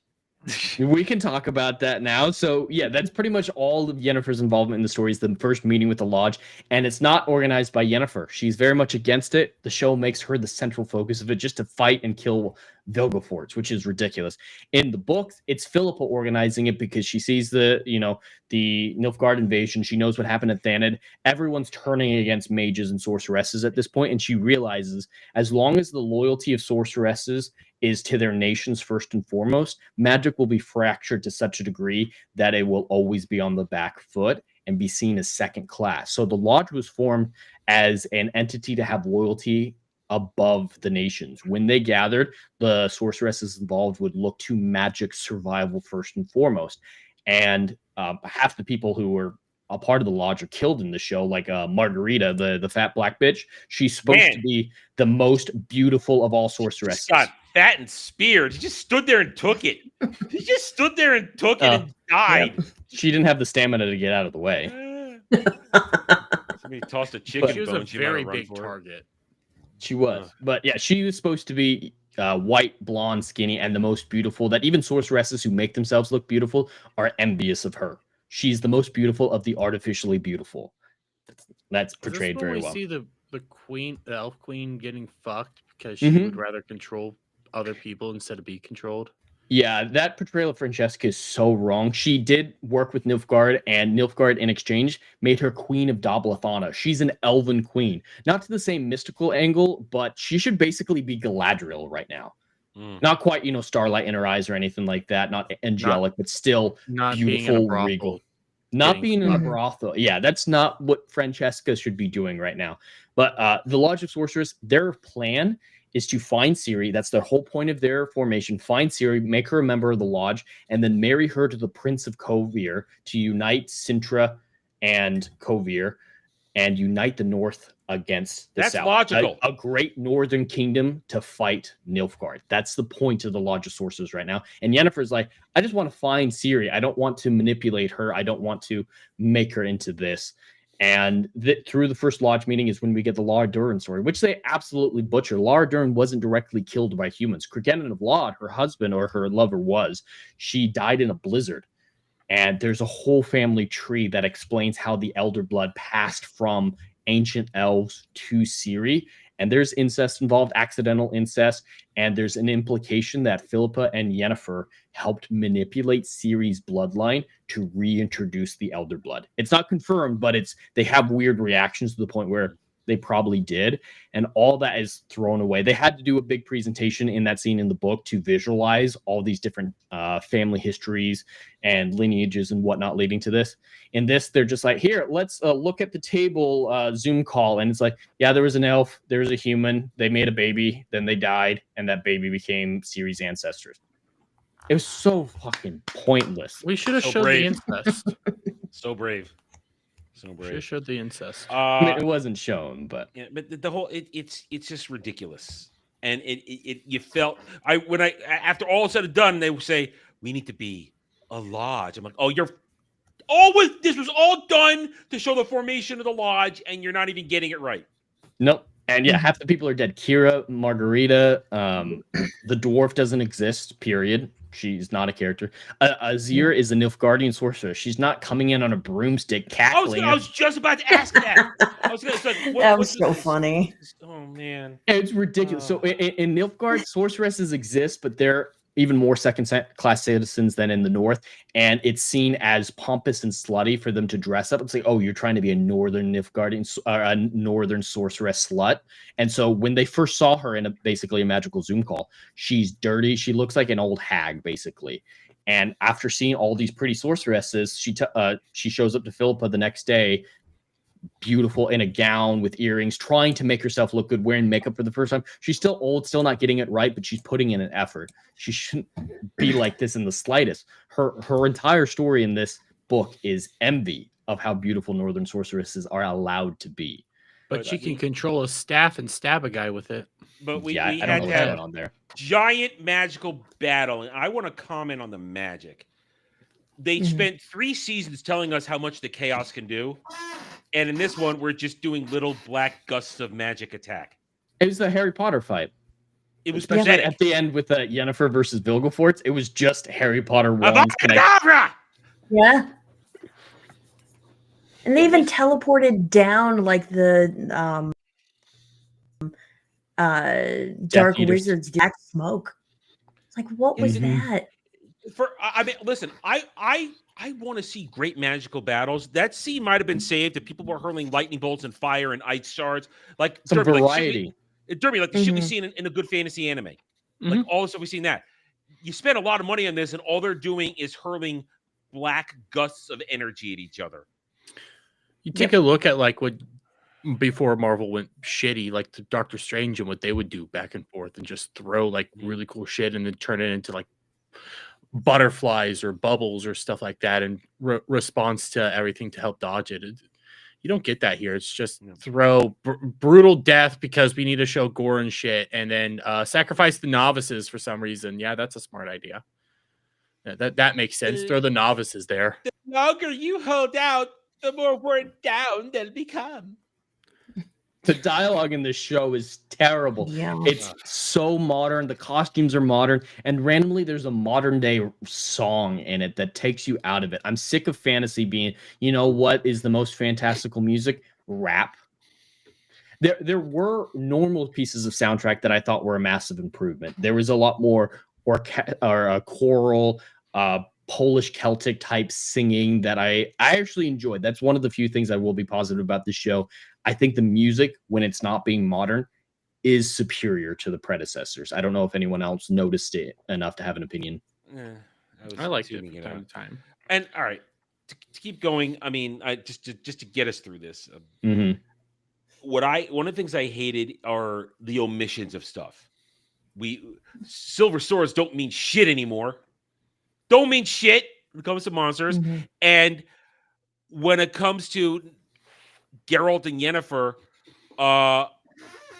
we're just going to ignore the Jinn and the Wish. Mhm. We're just going to ignore that now. Well, they said it. Yeah, but they didn't stick to it. They're pretending. The season essentially pretends it's not a factor, and that they're both always. That is the core of their relationship. Is it real or is it the Wish? Is it real or is it the Wish? Mhm. And That's more in the games, but yeah, there is a constant worry in both of them that their feelings are artificial. Remember, my When they my think about base their is the game. actions, they hate each other's actions all the time. But they're Yeah. like, why do I still like you? I hate everything you do. It doesn't make sense. So there's a little bit of worry about that. But I do need to take this opportunity to say farewell to one of our panelists. Dr. Rachel, unfortunately, has to depart for Unfortunately, bigger I and think better she's getting- things. I think she's Mhm. getting out of here. Like, It's unfortunate for us. Fortunately for her, she's gonna go enjoy some different type of content. Hopefully, she'll enjoy it at least. Yes. Yep. Yeah, gonna go to the movies. I think we're gonna go see K-pop Demon Hunter. Demon Hunter. Yeah, she Ooh. hasn't seen that yet. So Oh, you'll like it. I was. It's fun. It's okay. Don't listen to Adam. Okay, he's a curmudgeon old fool. He barely leaves his house. I It's a left the fun house movie. today. God damn it! Once But yeah, in a I'm- blue moon doesn't matter. But yeah, unfortunately, I am gonna have to drop out. Hopefully, you can blast through the rest of these episodes. Have fun talking about the campfire episode. That was my last Ugh. note because that one absolutely sucked. But have fun with that. I guess Jed, you'll have to be the voice of the female perspective when I'm gone. oh, thank you. I believe in you. You're welcome. All right, All right, thank you bye. so much for joining. Take care. Bye. Later.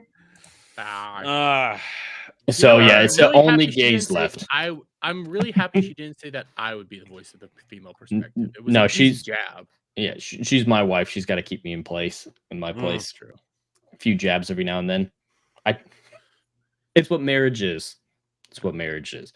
But moving on, thank you, Rachel, for joining us, and I hope everyone in the chat enjoyed her perspective on it as the female perspective, and just as a psychologist and cosplayer as well. But that's all I really had from episode 2 for the Lodge of Sorceresses. And episode 3, all I had is I wanted to mention the absolute coincidence that the little girl that they've been traveling around with happens to be the sister of the girl accused of being a witch as they arrive. Mm. That level of coincidence is bizarre, Okay. and of course bothers me. This is my perfect time to bring this up now because we're 3 episodes in, and they did this up through episode 4, and then in the back half they changed it. How do I put this? The editing of these episodes is atrocious, and it's especially obvious with the attempted burning witching, because up until now, every scene is like 2 and 3 minutes, and it's cut to another scene, Mhm. cut to another scene, cut back. Yeah, oh, no time has passed in this scene. It's such disjointed, the same kind of disjointed shit we talked about in every other crap show we've watched for the past several years. It's just cut, and it's no more apparent than in that moment where, oh, we're gonna have to duel it out to see if she's witch or not, and then let's cut to 2-3 other storylines in this episode, and then we jump back to this, and they're still in that one moment. Mhm. The editing for the first 4 episodes, with all these jumbled A, B, C, D, E plot storylines, is atrocious. And when you get to episode 5, Campfire, they stop, and from that point on, everything's pretty linear. You're staying in one spot, but Mhm. it was so mind-numbingly annoying every time they jump to another scene. It's like, oh god, another jump. Oh god, another jump. These transitions are terrible. Oh, we're back. Oh, they still haven't burned her. They're still about to fight. Oh, come on. And so I've been waiting for the moment to bring that up, and it was no more apparent than let's burn her. Oh no, we're gonna fight. Oh, we'll be back in 20 minutes. Mhm. No, I noticed that as well. Just jumping back, and the saddest part about that is that sequence with Geralt and the accused witch is the most accurate scene in the entire season, and it's all the momentum from it, all the Gone. investment that you can have is robbed by constantly cutting away from it Yep. and then coming back, and you're in the same moment. it's so jarring. And of course, I still think it's not acted very well, and there are changes that were made to the sequence that dilute it compared to the book, but it is the most accurate part of the entire story, and it loses all points from me because of that. And I did like what was going on there because it was the whole. Because I think you pointed out like one of the key factors of The Witcher is who really are the monsters. Sometimes it's humans, sometimes it is the monsters. So you had that nice little dilemma going on. So I like that, but I don't even remember what all the other plots were going on there. Was that when fucking Black Bitch was trying to seduce Ciri in the cave, or there's rats, there's getting ready to fight Vilgefortz, there's angry people here, angry people and there's there. Nilfgaard shit. Yeah, It's a little early for that. And yeah, I think it is one of the best sequences if it had been edited properly. And just you realize, hey, this is a big sequence, just like the battle in episode 6 or 7. They knew, hey, this is a big battle sequence. Maybe we should focus primarily on Yennefer in this battle. They should have realized that for Geralt and just say, all right, this is important. Let's stay in this scene. But Geralt like doesn't have Yennefer. a vagina. Exactly. So they butcher the one cool thing. And yeah, the sequence, like I said, mostly accurate. The girl they were traveling around with wasn't related to this accused witch. There was a coincidence of some of the refugees they had having family in this camp, but it wasn't pivotal to this sequence like the little girl was.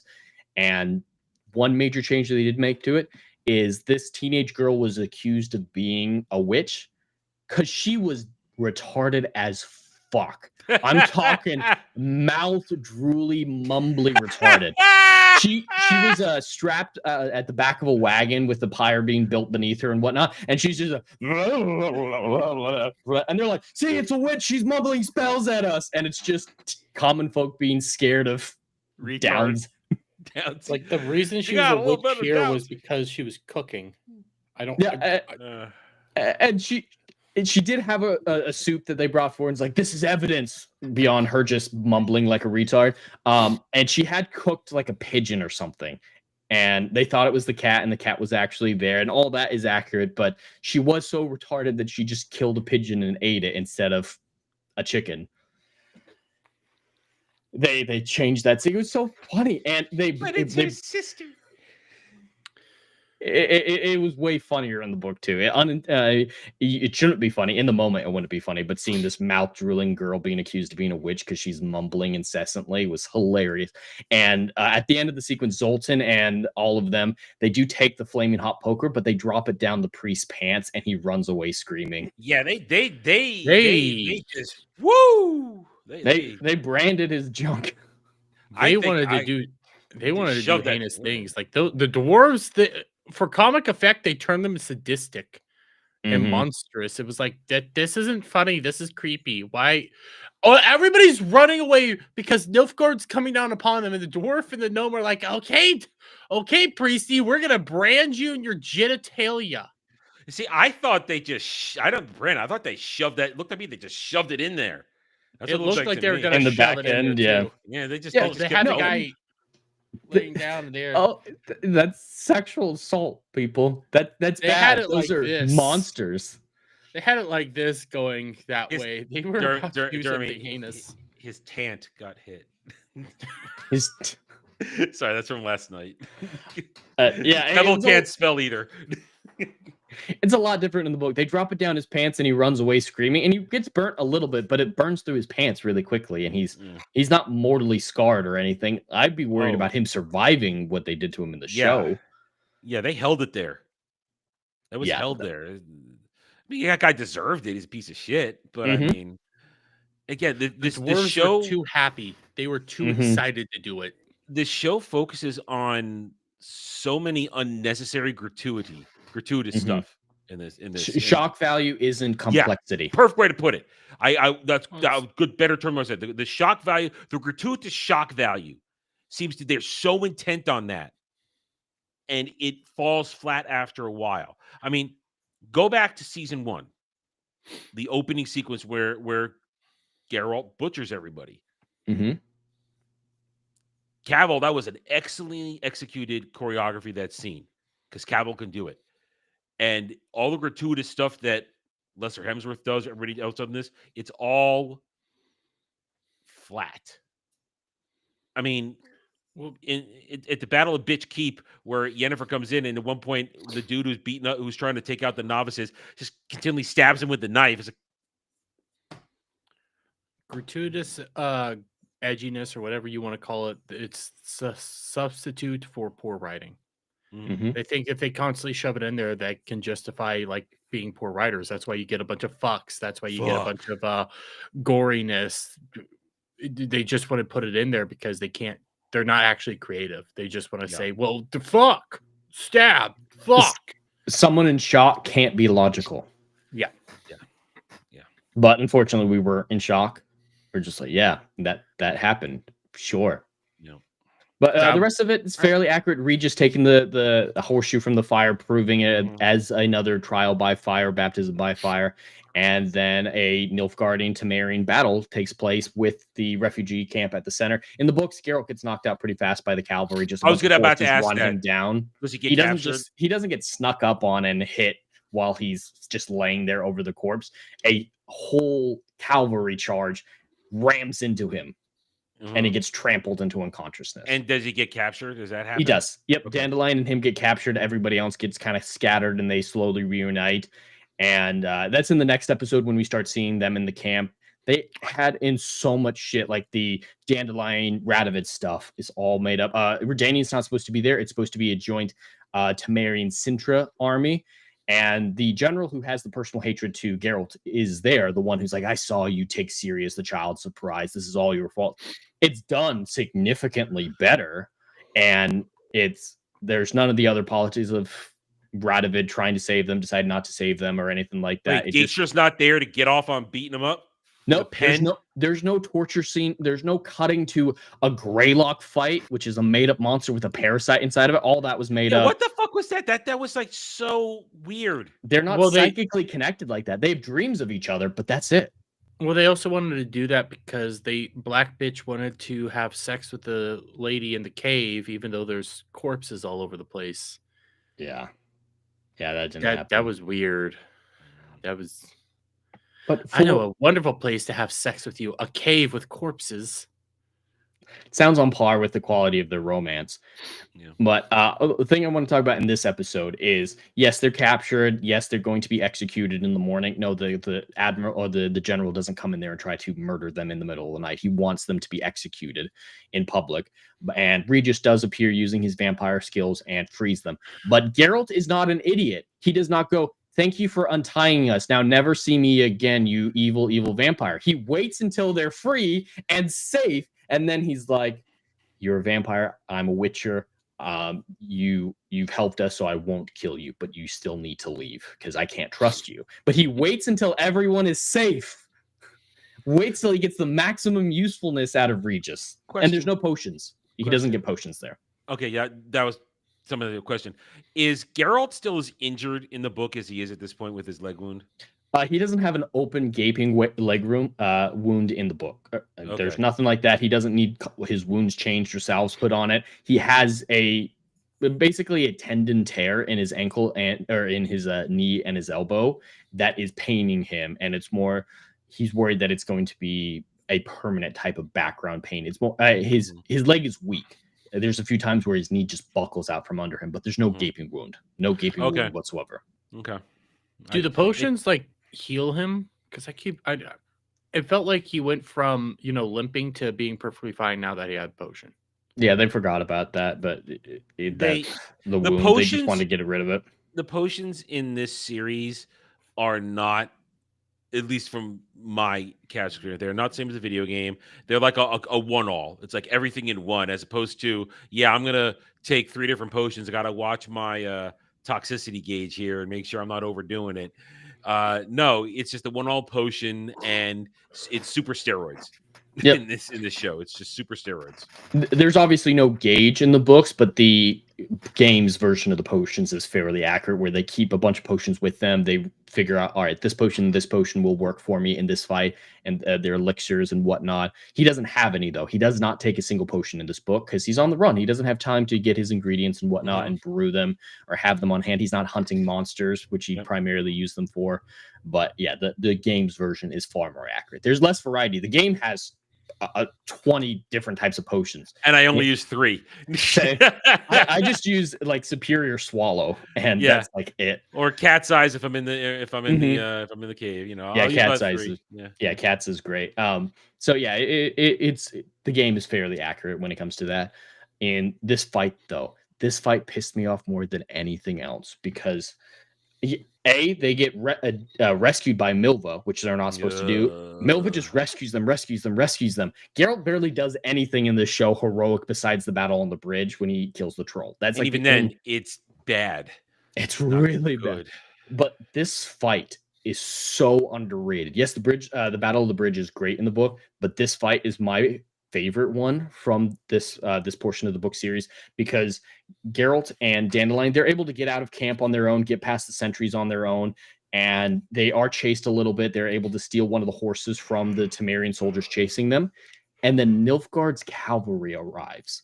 It's not quite to the same scale or as dramatic with the sun rising in the background or anything like that, but imagine the Battle of Pelennor Fields.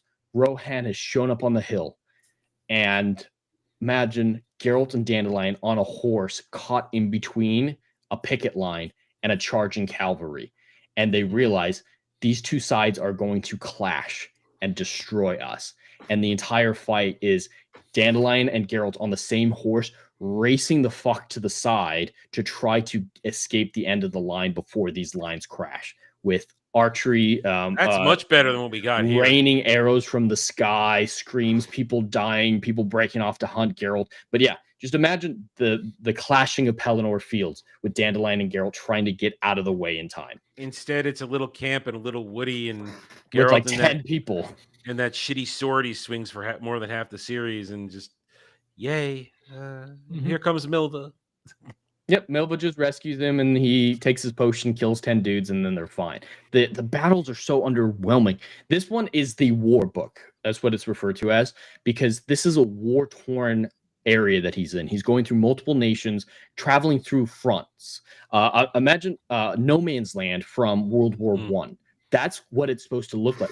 In the show, they're constantly just saying, yep, there's a war on. Yep, there's a war on. Yep, there's a war on. They're just telling us. No, Geralt and his Hansa, they are near battles, massive Lord of the Rings battles. They're constantly seeing raiding missions. They're constantly finding corpses everywhere they go. People hanging from trees, carrying everywhere. The woods aren't even safe, but they're sticking to the woods, staying off the roads. They showed Andre in the book showed that this is a war-torn area and they're surviving moment by moment from near luck. In the show, they're just like, yeah, it's kind of war-torn. Let's keep walking. It's so underwhelming. Yeah, it really is. And the show manages to make everything feel pathetic and small. Yes. Yes. Except Battle of Bitch Keep. Oh, the made-up battle is the biggest battle they had. But yeah, everything's interconnected. They made it the rats have a personal connection to a Witcher who has a personal connection to Geralt. That makes the universe seem small. And they added in Missile meeting Ciri in Gors Velen in the previous season. Wait, by chance. Do the rats also have a connection to the White Flame guy in the books? Emir? No, I mean he's their emperor. Like Nilfgaard. Yeah, they have they imply they have a connection here, like they're willing to do jobs for him and stuff. They do not jobs for Nilfgaard. They just are hired out by whoever wants to hire them. But it's not a personal connection or anything like that. It just makes the world seem so small because this is a continent. This isn't a small nation that they're traveling through. It's the equivalent of Geralt being in Germany and Ciri's in Morocco. That's how far apart they are. But yeah, I happened to be on a vacation in Gors Velen for no reason last year, and I saw you in the market with a wyvern. Isn't that so cool? And oh yeah, I have a friend who's dead who knew your adopted father and hates him. Why does everyone need to have an interconnected story? There's more evidence of that, but I think Missile's connection to Ciri as Roundabout. It's the most egregious type. It makes the world feel small. Is her background they make up in this, is that real? Or Oh, does the she- rats barely have a backstory. You get Okay, so it's all fake too. Okay, all fake. It's all fake stuff. I mean, a couple of them, like one, it's like, yeah, he used to be in the Nilfgaardian army, and that was it. Yeah. You Missile's backstory, you don't get the little brown girl, you don't get. None I of that used to really live in a castle too. I don't care that you used to live in a castle. You're a black cunt. And I texted this to Jed. Why is it that always black bitches now are lesbians? Why is that always the You case? sent me that Whenever DM too. It was just. It Oh, was. did I send I that? was. I That think I was sent me. that to you. I too. was already don't know if I asleep, sent it to- so that was to me. I I didn't. don't know if I sent it it to Jed as well. Actually, Mm-mm. now that No, I no, didn't you get sent that that to one. me. No, you sent me Oh, that you're one. you And I- guys are the same. I It didn't works. reply because I was. We're, guys we're are two one halves half of the of- same coin. Yeah, exactly. So I like it's always if you see the black bitch with braided hair and everything like that, you know she's gonna be eating minge. And it's like I saw this coming from a fucking mile away. I'm tired of it. And I'm tired of her. Leo just did get- us a favor. Leo was the hero we needed. I don't like his Yes. portrayal as a book fan, but I do see that there is value in his performance. There's a character there. There's actually a character there, and he saved us all by exterminating the rats. But That and speaking the of, vampire dude. Only two I don't like Regis's portrayal at all, mainly because his costume. I hate his costume and his hair. I Yeah. can't I stand think his you notice- look. You notice in the cartoon flashback, he looks like Blade. He does. And yeah, speaking of backstories and all that, we can move on to episode 5, which I think is the worst episode, where it's called The Joy of Cooking. They make soup and tell each other their backstories. There's so much exposition in this episode. It's all Yes. there is. It's all there is. Yes, this cooking scene does exist in the book, and it is a little long, but it isn't their moment where they exposize to each other. All these backstories, the little aspects of them that are actually true and their real backstories, are slowly and naturally included into the book before this point. Zoltan doesn't have a backstory with Yarpen. He's not banished from Mahakam or anything like that. He just talks about, yeah, I hate how the king rules Mahakam. It's just political. It's just, I don't like the ruler of Mahakam right now. And that was it. But we're all connected, and it's all connected. Listen, Jed, you know that I am all for a connected universe. It's how my mind works. I like to tell things that are different parts, and everything leads to a path and join together. That's how my creativity works. Mhm. But all these things can exist separately before they meet. Mhm. And that's what these idiots involved with this shit don't seem to understand. You can drop crumbs of connectivity, of connective tissue, but not every single thing needs to be connected. Yeah, there's nothing that exists in a vacuum in this show. Nothing exists on its own. Everything's interconnected, and it makes the world so small. I know I keep saying that, but this is a universe. This is a continent. Do you know everybody who exists in the United States? No. Or have a personal connection to them? No. That's retarded. And they have no understanding of reality, let alone storytelling. But yeah, like I said, all these backstories are told to the reader well before this sequence. And this sequence with the cooking, it is just showing that they're actually a troop right now. Geralt, at this point, after the big battle, and Dandelion was injured, but on horseback in the book, he realizes, I need to do this alone. Everybody's in danger. I can't do this. I've got to go off on my own. You guys need to leave me. And they just ignore him, and they work together to make this soup. And it's just a moment of camaraderie where it's everyone involved saying, I'm in this. Mhm. That's it. They're not just sitting down and exposing their backstories to each other. And their whole thing here is they're forcing Geralt to stop because of rest. Let's cook. And it took them all day to cook, by the way. Mhm. Yeah, it was dead of night before that shitty soup was done. It's And so listen, dumb. listen. You had to have a musical number. Oh, Because it was Why? the gay guy's backstory. It was Shut up, Jaskir's bitch. backstory. he didn't have a backstory in this book because we'd already seen his backstory through the books previously. And Maldo Dees, or whatever that Valdo Marx, the rival troubadour, he's mentioned in a short story, and that's it. It's so heavily implied they were butt effing. They in that were, musical number. I'm sure. I skipped through that musical number the moment I heard singing. It's like I need to skip, and during one of the skips, it stops, and all I hear is Jaskier go like, "It's Satin." And it's like, God damn it, you really are fucking gay. You really are gay. Nobody gives a shit outside of gay And guys. Why do you care that it's Satin, It's so insulting because Dandelion is a womanizer. Mhm. bro? I started looking at this. That's the longest backstory out of all of them. Is the musical number? It is the Went on longest. for like what, 8 minutes? I think. And it's entirely minutes. pointless. It doesn't add any understanding to Dandelion as a character. All it does is introduce his half a century of poetry, which isn't supposed to be in this book at all. It's in the next one. Well, it was his 50 years of poetry. Okay, that's what That is how it happened. Regis said half a century is more poetic. It was done a lot better, of course, but yeah, he did rename it after talking to Regis. But So bad. we didn't. It's all backstory that we don't need, leading towards a revelation that we already knew. So Cahir's story is adding important information, connecting Dooney to Emir, but the show has already spoiled that Emir's series father 6 times at least. The season 2 finale was him saying, "Go find my daughter," and that was the reveal. Imagine if they hadn't revealed in the show that Ciri was Emir's daughter, and you hadn't played the game to know. That moment where Geralt and Cahir helps Geralt and them all understand that would be a semi-powerful reveal, even as it's framed. And it was powerful in the book, I bet. Yeah, it's not prior. quite. It doesn't happen yet in the book, but. Okay. It was either 2 episodes prior or the episode prior. They openly say, "I want to fuck my daughter, who's Ciri." Yeah, this reveal means nothing. Yeah. But if it had been framed as an actual reveal, that scene's not terrible. Where Dandelion's like, "I need to sit down."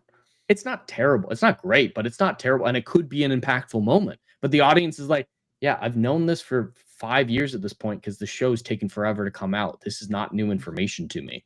And then, of course, people like Adam who knew it from the books already, or from the games already. It's spent potential for drama. They can't even use what they have available. Is the vampire lore accurate? Like the idea that they don't need blood to survive, but it's more like a drug to them, so they lose control when on it? Regis's backstory, I hate the animation like you mentioned, Adam, but the backstory is fairly accurate. Yes, he's about 400 some odd years old. He is a descendant of post-conjunction creatures. He's a higher vampire. And yes, blood is not life-sustaining. It is a narcotic for them. And it was a youthful party phase that led Regis to his down moment. The only part of his backstory that isn't true in any way, shape, or form is the girl he fell in love with and the murder rampage he went on at the end. Of course it wasn't. There Where was are no all the romance. white women at? That's what that was. So do you remember in that animated piece, he crashed into the well, right? He just crashed into the outside of the well. He didn't get trapped inside the well, but that happened. Everything up to that point was accurate. And then while he was drunk next to the well, the villagers came and tore him apart, and he was entombed for 50 years healing himself. So they essentially added a whole bunch of shit to get to him torn apart. Yes, they just added a bunch of stuff between those two events happening. And I believe the reason why is they didn't think that being torn apart and through 50 years of agonizing regeneration, didn't think that was enough of a reason to go from a party boy to a scholar. No, you got to show a little jungle fever. Yeah. Apparently, lost love is the only reason to change your heart about anything. Now, 50 years of torture will change anybody. Because it's painful for him. It's not just he wakes up when he's regenerating, he's good to go. It's agonizing. Yeah, they made it look like he regenerates, wakes up, and it's good to go. Yeah, and there's no corpse in there with him. I think they have a warped sense of what human emotions are and what, because they're not human. They're not humans. They're fucking retards from fucking California. That's what they are. They are some of the most retarded people out there that have no honest human emotions or interactions with anybody. Everybody's out there just to stab them in the back. So they've never had an actual connection. They don't know what actual humanity is like. These people, they sympathize with the fucking monsters because they're like, hey, I see myself in you because you are a monster. Hell, if Geralt was real, he'd go like, God, I could just go to California. I'd make a fuck ton of money. I'll toss a coin to The Witcher for that. They're soulless monsters. Henry Cavill got out because fuck this, you hate my series. Oh, he looks so good for not being attached to this anymore. Yeah, he got out just in time. It should have been season 1 where he got out, because even though I'm a book fan and I hate a lot of what season 1 did, season 1 was organically popular. And there were good moments in season 1. I do have to admit that, especially that fight at the end of episode 1 that you mentioned earlier, Adam. That sequence where he became the Butcher of Blaviken is great. That fight sequence. But that's all I really have to say about the joys of cooking. The backstories are terrible, shoehorned in, and butchered. Does anybody else have anything? Orgy. So yeah, we do need to mention Milva's story a little bit here, her backstory. So Milva was a normal peasant girl who she got a new stepfather and she didn't feel loved, and there was no sexual assault in it. They added everywhere. They throw that in everywhere. They took it out of Ciri's story and gave it to everybody else. But no, she wasn't sexually assaulted or anything like that. She did run into the woods, live off the land, get adopted by the Dryads, basically. And people mistake her for a Dryad or an elf all the time. And she did become a master archer. And she was ferrying Scoia'tael on the run from everything that happened at Thanedd during the war to Brokilon for safety. And that's how she was introduced to Geralt, is the Dryads were like, hey, Geralt needs to know what's going on in the world so he can prepare to go help Ciri. Question. It felt weird that her orgy and getting impregnated and being on this mission, it felt like something didn't line up timeline-wise. Doesn't feel At least the way the show presented it. Yeah, the show has no idea how much time has passed, and as an audience, you sure as shit don't know. Geralt's story is about 8 weeks, so about 2 months in this book. Okay. And when the Battle of the Bridge happens, Milva is about 10 weeks pregnant. So she knew she was pregnant before she set out. Okay. And her story was this. She's a very independent woman. Of course, she's living in the woods. She doesn't feel like she has no money. She doesn't feel like she can take care of her child. So when she finds out she's pregnant, she's going to have an abortion. That is what she decided she was going to do: find a potion, have an abortion, whatnot. But when she started to meet Geralt and figured this out, this is about the point where you find this out in her story. Is this point in the book? She realizes Geralt's looking for his lost daughter, so I can repay my blood price with the universe by saving his child. Rescuing Ciri for her was self-appointed reconciliation with the universe for her decision to kill her child. That's why she went on this quest. Is all right, I'm going to kill this life inside me, so I'm going to save another life in exchange. That's why she did this. And throughout the book, there's little moments where you get this information that she's pregnant. Like she does throw up in one of the episodes after meeting with Regis, and everyone assumes it's because of their hangover. They moved the scene to before they met Regis and got all drunk. It actually took place after, because everyone thought, oh yeah, she vomited when she punched that guy in the face. Probably just hungover. We're all hungover. I just thought she got disgusted by what happened there. I didn't even register that she might be pregnant. That was such a poorly constructed scene. If that was the hint that she's pregnant. Yep, that was the hint, and it was framed good in the book. Like, some people noticed it, and other people didn't. Geralt didn't fucking notice. I just thought, oh wow, she actually just killed a guy, and she's a little disgusted by what she did there, and she threw up. That's how it was presented to me in the show. That's how it translated to me. And in the book, Regis obviously figured it out for the reasons presented in the show and decided, we're going to be put into danger. She's going to have to be laid up soon. He told the party that she was pregnant, or forced her to tell them, because it was putting everyone in danger. And he made the abortion potion for her. They were going to find her a town to stay in or something like that. And it was her decision. They were talking about it. No one was okay with it. And some people have called the sequence woke. Some people, have strong opinions on it one way or the other.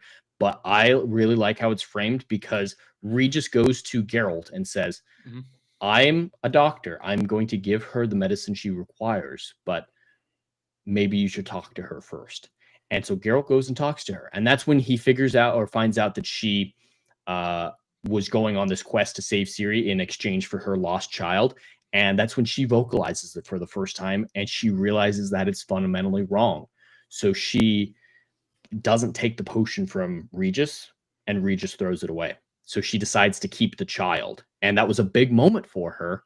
And then in the Battle of the Bridge, she's injured and does miscarry beneath the bridge. And Geralt and Cahir fight. One, to help everyone get out of there before Nilfgaard comes and kills them all, but also to give her a route for escape. Okay. Did she take the potion in the show? No, I don't think so. See, I'm asking this question because I'm sitting here like, they kind of implied she was about to take the potion, but at the same time, she might not take the potion. So I have no fucking idea. And then she's gone in the next episode because the next episode is the battle at the bridge, and she's gone at the beginning. She's just poofed. So I have no fucking idea what the hell happened to her. And then she's back, and then she miscarried. And then I'm like, so did you take it? Did you force this? What the fuck's happening? Yeah, she got hit, and in the show, her diving off that cliff is way more likely to have made her miscarry than anything else. That's her fault. Yes. So maybe she did have the abortion. She didn't want to do it with abortion. You know, maybe that's what she chose to do. This show's I an have no abortion. fucking idea. Yes. But that gets us through episode 6, really, where the castle battle happens. Twilight of the Wolf that sees Vesemir die, and then we're at the Battle of the Bridge. The Battle of the Bridge is also way more epic in the book. Yes, it's framed pretty much the same way. They're trying to get on the barge. They see soldiers. They cut the line. They float down, crash the barge, and then go turn the tide of battle by pretending to be officers. It's done a lot better. Geralt acts like an officer and says, "Get back to the line, you scum." Like, the classic drill sergeant shit. He doesn't just say, "Let's fucking move," which that line was in the trailer, and Lauren Histrich defended the backlash to it by saying, "I know everyone can has feelings that this isn't Henry Cavill and that Henry Cavill wouldn't say that, but I promise you it makes sense in the story, and you're going to love it when you get to that." They're going to hero walk. They hero walk a lot. That battle was so pathetic. They didn't talk about it on the show because, for one, they didn't need to, but that bridge is a logger's bridge. It's designed to get felled trees across the river. Does it look big enough to have a bunch of trees taken over it? No. And it's That ends up covered. There shouldn't be any canopy on it. That ends up explaining why there was logs out front a little bit, and I'm like, why are you guys just holding on to these logs? Why aren't you using it for like fortification or anything like that? Okay, yeah. What the fuck was that monster? A troll. I guess it was a troll. It's very different than any troll in the books or the games. Yeah. There's no troll in the battle. I know this is hard for Netflix to understand because they're always making up monsters, spitting them in. Like, we totally skipped over it again, the swamp fight with the tree ladies. Well, it didn't happen, so what's it matter? Yeah, it didn't. But they constantly are like, fighting humans for character-driven reasons isn't that exciting. Let's throw in a random monster. Like, Amir sending another monster after Geralt. That's how season 2 started, or maybe it was season 3, with a monster being sent after Geralt in Ciri. They're just making up monsters at every opportunity because they don't think it's as cool as character-driven work. Well, Geralt's not. Well, the problem is, per your book, Geralt's not really busy. He's not hunting monsters in this story. He straight up gives up the title of Witcher. He's like, "I'm no longer a Witcher. I'm going to go save Ciri." Yeah, but maybe people do want you to at least see one monster hunt, maybe a season, maybe an actual monster hunt now and then, just because it's The Witcher. Instead, you never show us anything, and then you make shit up and then just throw it at them. Maybe just now and then, just an idea. I know it's not in this book. I know Jed would probably push back at that right now, but it's The Witcher, just laying that out there. Instead, you never get a monster fight, and when you do, it's something weird, like out of the blue. The troll, whose side is it on? Is it just mad? Is it the troll under the bridge type thing? I think it's this thing. It's the cliched idea of, the bad guys have monsters in their at their command in their army, so they're just going to throw them out there.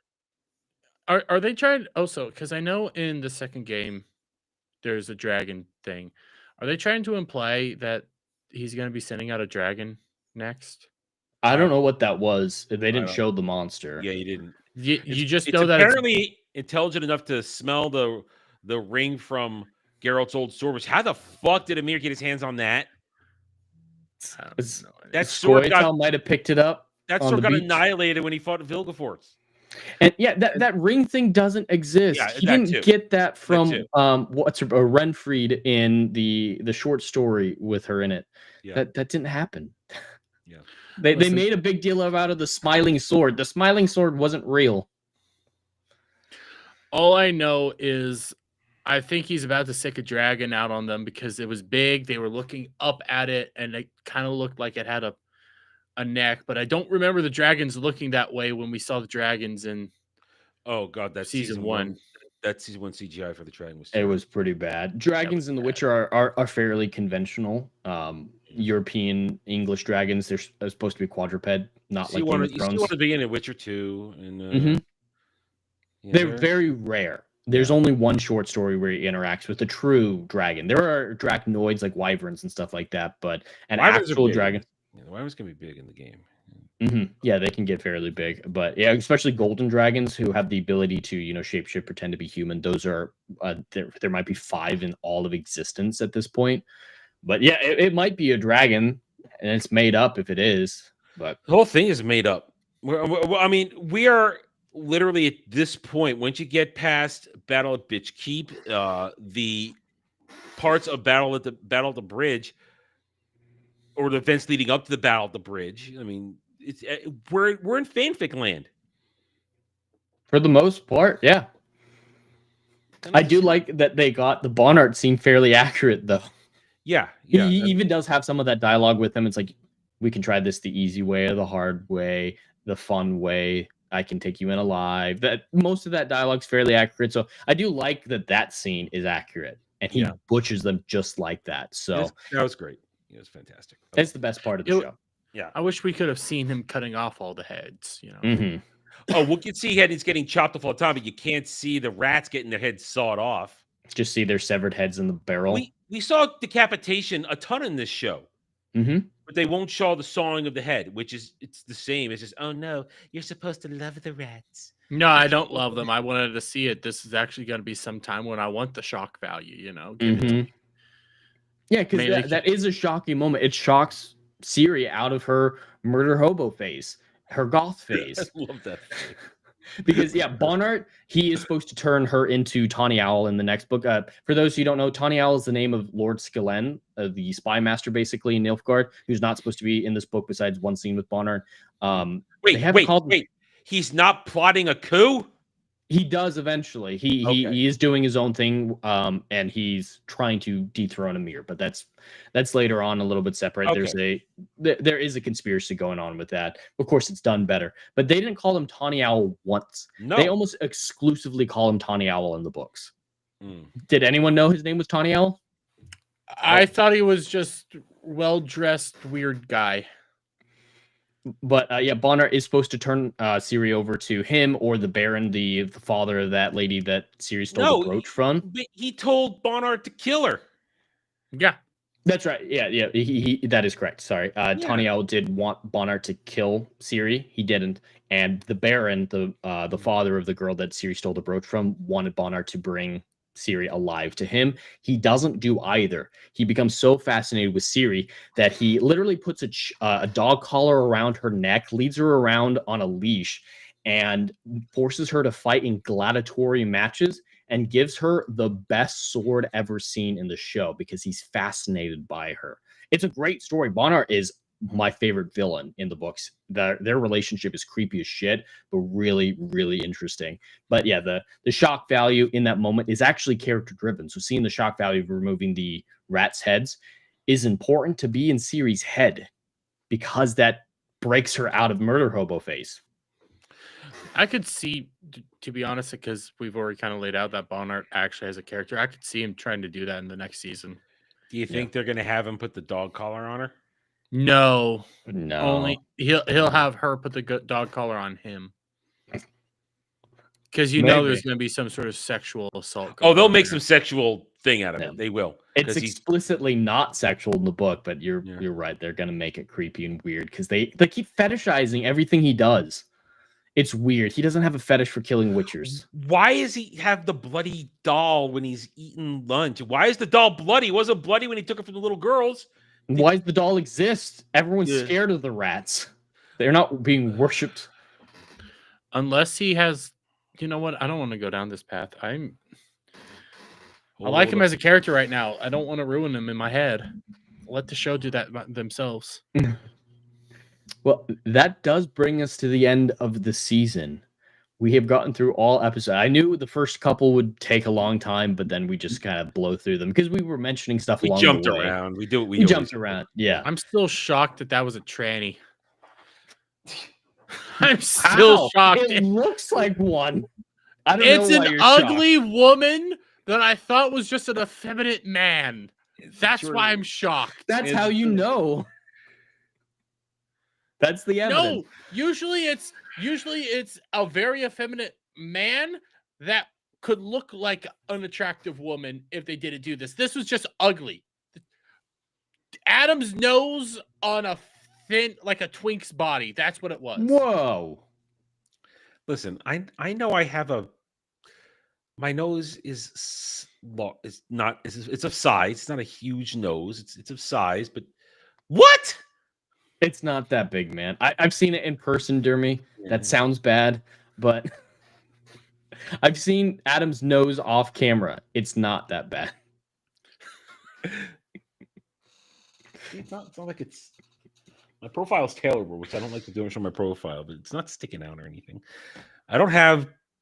I'm not gonna say it. I'm not gonna play into your little deranged game, fat troll.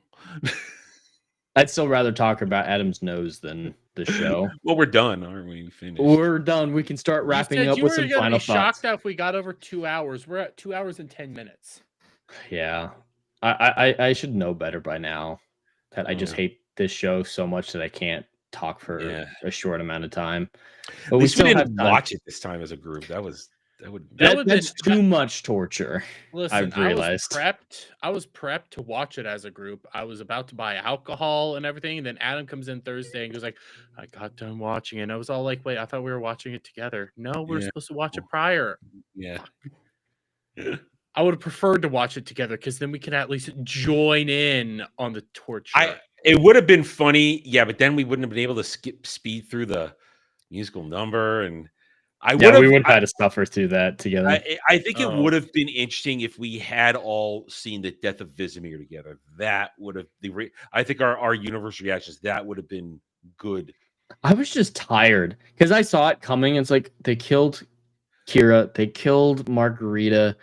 Why not kill? I kept Vesemir thinking too? they're not going to kill him. He's got plot armor.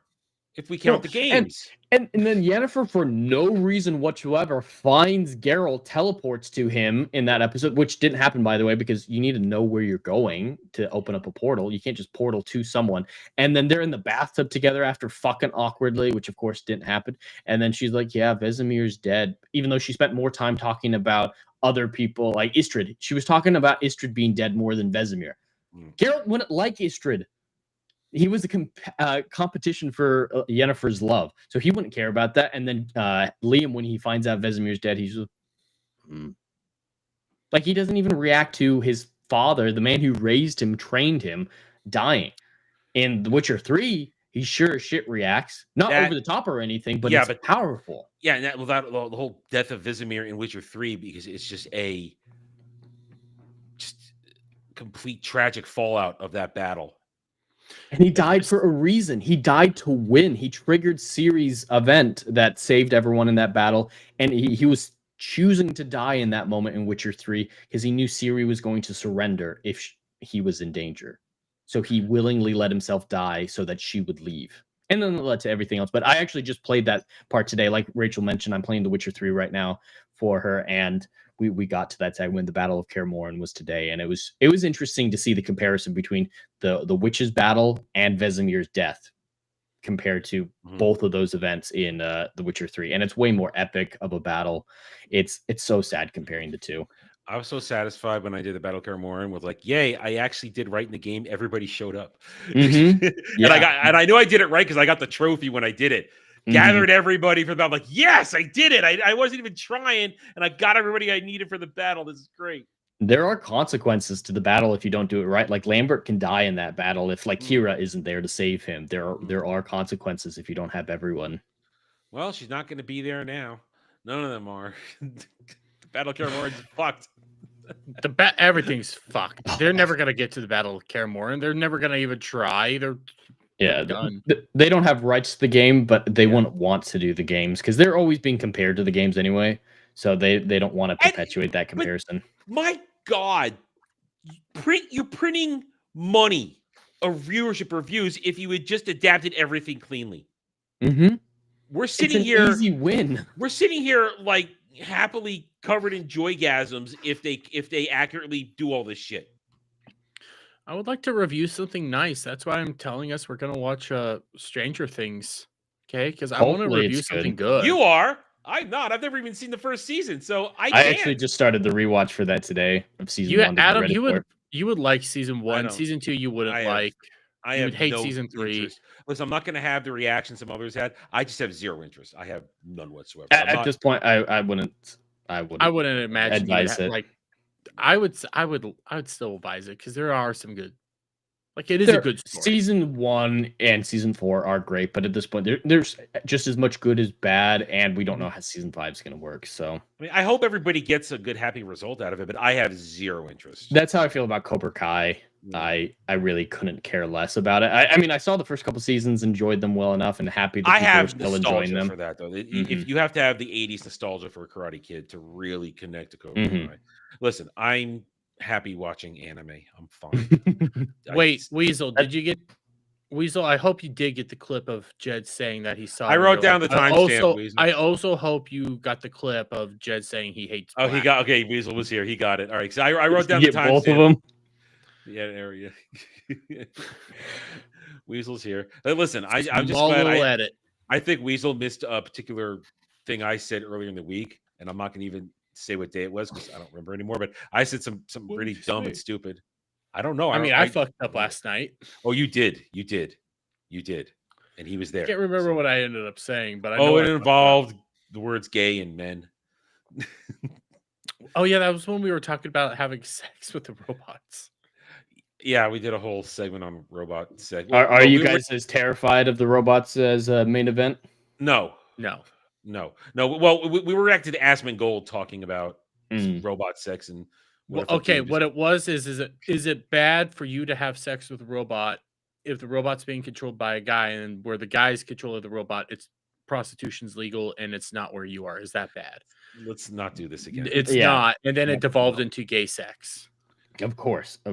But before we get into our final thoughts and wrap this up and memory hold this show for the next year, I do want to talk about one briefly positive thing besides the music and the rat's death. I had one other thing that I wanted to be relatively positive with.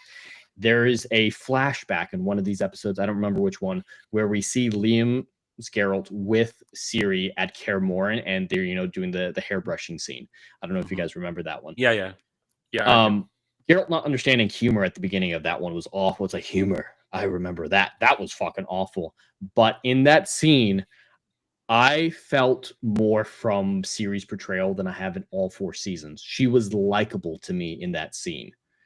Liam wasn't great, but he wasn't terrible either. I don't know. That scene just really stood out to me as that Ciri is capable of being kind and showing emotion and seeming sweet, honestly. So it's not a great scene by any Yeah, means, but in comparison to everything else, it stood out to me. I was completely disconnected from that scene because all I could feel is they're forcing in a flashback to try and make us feel like Lesser Hemsworth is Geralt from the previous seasons. I think they're also doing it to try to throw in the whole name thing because how recent is that book that you were talking about, Jed?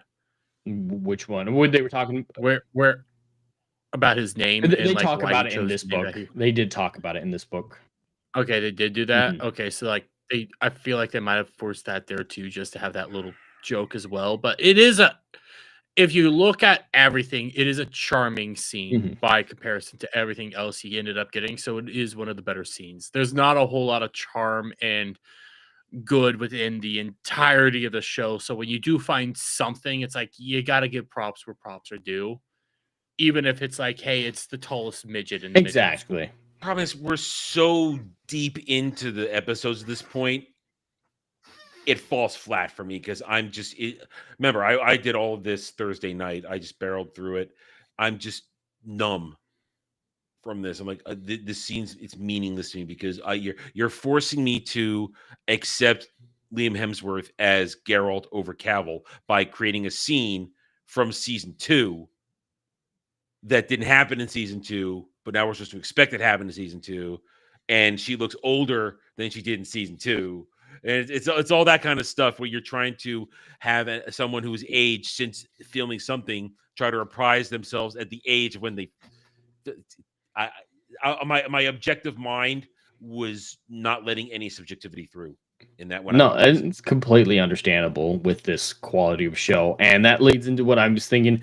I don't know if we should even rate this out of 10 because at this certain point, we're talking about such infinitesimal numbers that they're virtually irrelevant. I'm not going to recap this with numbers or anything like that or rate it with numbers. But if you guys would like to, feel free to do so. Adam, what are your final thoughts on Witcher Season 4 from Netflix? My final thoughts keep circling around what might have been if this had been executed from the beginning with accuracy and true passion, the passion that Cavill thought he was going to get by joining this. If they've been executed properly, that's all I think. And it got me thinking.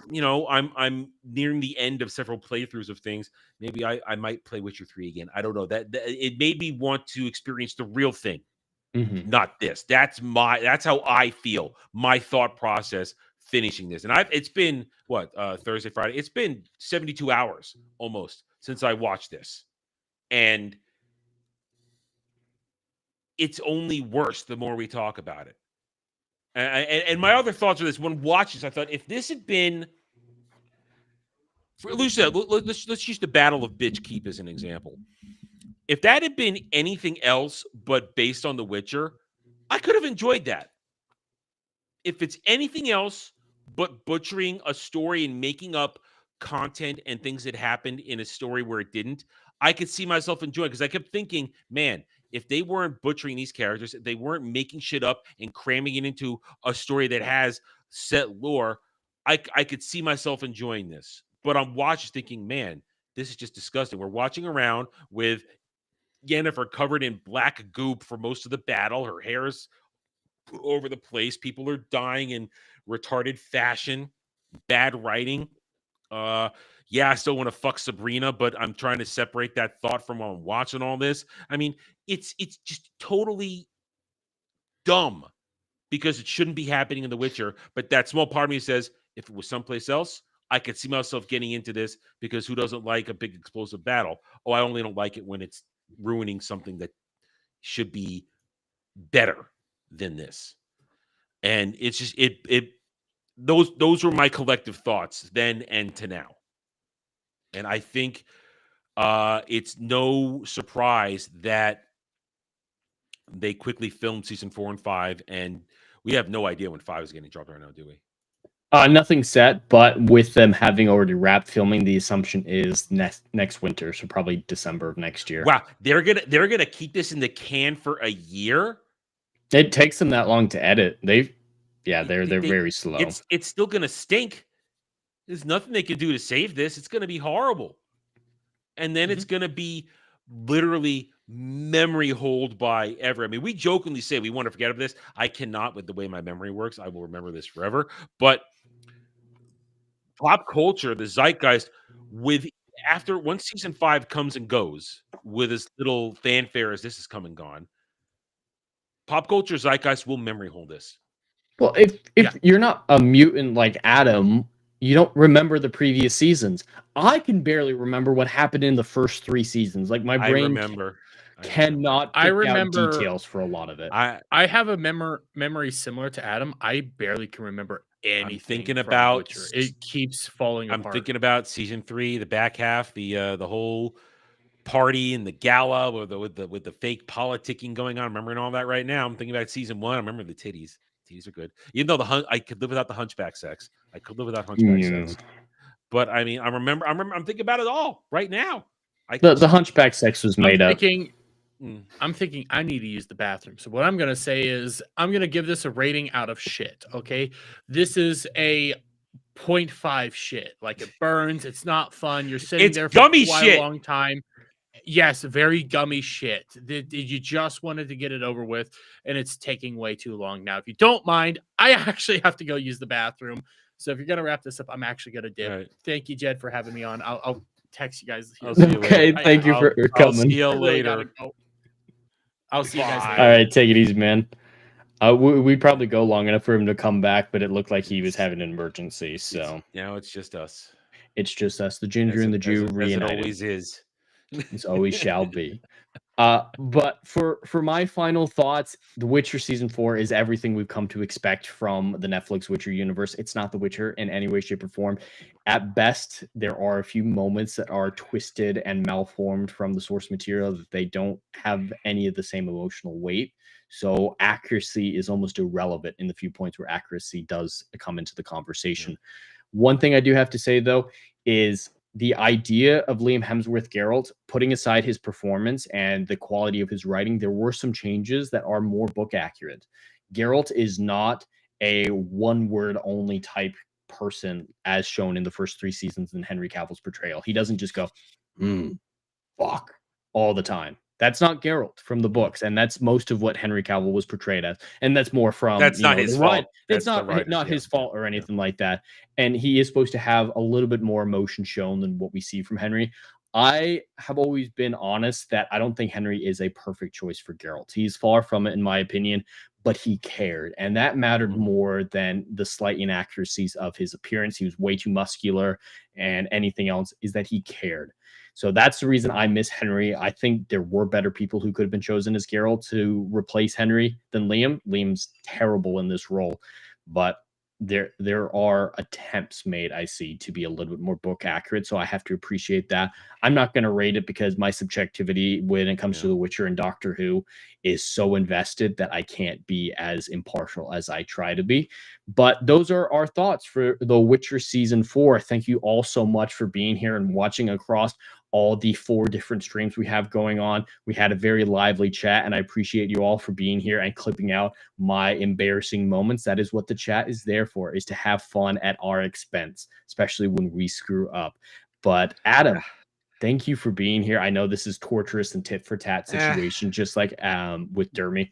But what do you have going on, my friend? We got the usual stuff. I don't know if we're gonna do a show after this. I'm kind of feeling spent. I'm a little dead. We might have a show after this in half an hour. We'll get back to you guys a little bit later. Other than that, you can catch us tomorrow on Roundtable, where I think I've pieced together a decent show for us to discuss things that went on the week, including this. We'll have a little bit of this, more maybe more along the lines of the news aspect, but it's gonna be normal fare. We got normal shows next week. What's it called? Daily Dive. My brain is fried. The Daily Dive, 1 p.m. every Monday through Friday, where you guys can make me do silly stuff. I got to chat, maybe watch us reviews this week coming up. Jed, you know what they're making me watch? I do not. Cats 2019. Oh, God. There's not enough money in the world for me. Digital buttholes. Which day are you reviewing it? It's likely gonna somewhere beginning of the week. There's so much so much that has to be done over the next few days. I mean, like tomorrow, I got 3 streams tomorrow night, so I don't know when I'm gonna watch for Monday. I'm likely gonna try and watch it Monday for Tuesday, so it'll likely be on good chance Tuesday, at latest Wednesday. Kratos gave me some leeway, said do it next week, take your time, because he knows how bad it's gonna be. But yeah, so I have to do chat me watch reviews Cats 2019. I need to make sure I watch that. Your review. Yeah, so there's that. And then of course we got gaming streams, all kinds of other stuff. And that'll be that. There you go. Yay. Perfect. Hi. Well, you can all find me here, of course, at Hollywood Scholar on YouTube, at least for right now. As I've mentioned in previous streams, some exciting things are coming to the channel. Adam knows about some of them, but let's just say there is a ground up rework coming to this channel, including a rebrand, a new website, a sponsor, and an original creative work. So stay tuned for that. Please like and subscribe to be notified when those changes are made. They're going to be in the very, very near future. And if we do decide to do Saturday Night Drive-In in a little bit here, we're going to be talking about Highlander, because it feels appropriate to go from talking about a show that Henry Cavill left in ruin, not because of him, but of course it was left in ruin in his departure, to a show or a movie about a franchise that he might be coming in to save. Yeah. So, yeah. tune in for that if we decide to do it. I'm excited to talk about it because I have some thoughts about Highlander. I believe here's what I predicted. You both loved it and hated it at the same time. That was my prediction. Which is fair, because it's God, we're gonna have to do the show. We're gonna have to. I don't think hate it comes into the conversation. Okay. But the idea of that Mixed. dichotomy, there is a dichotomy within me when it comes to this film, and I have a lot of thoughts. I knew you were gonna be mixed. That much I Mhm. knew. Yes. Because I'll talk about it later. All right. So let's go. Perfect. So we might see that. So please subscribe Gonna to the happen channel, eventually, turn on the don't bell, worry. and we'll talk about it when we're ready to talk about it. Until then, thank you all for being here and have a great night.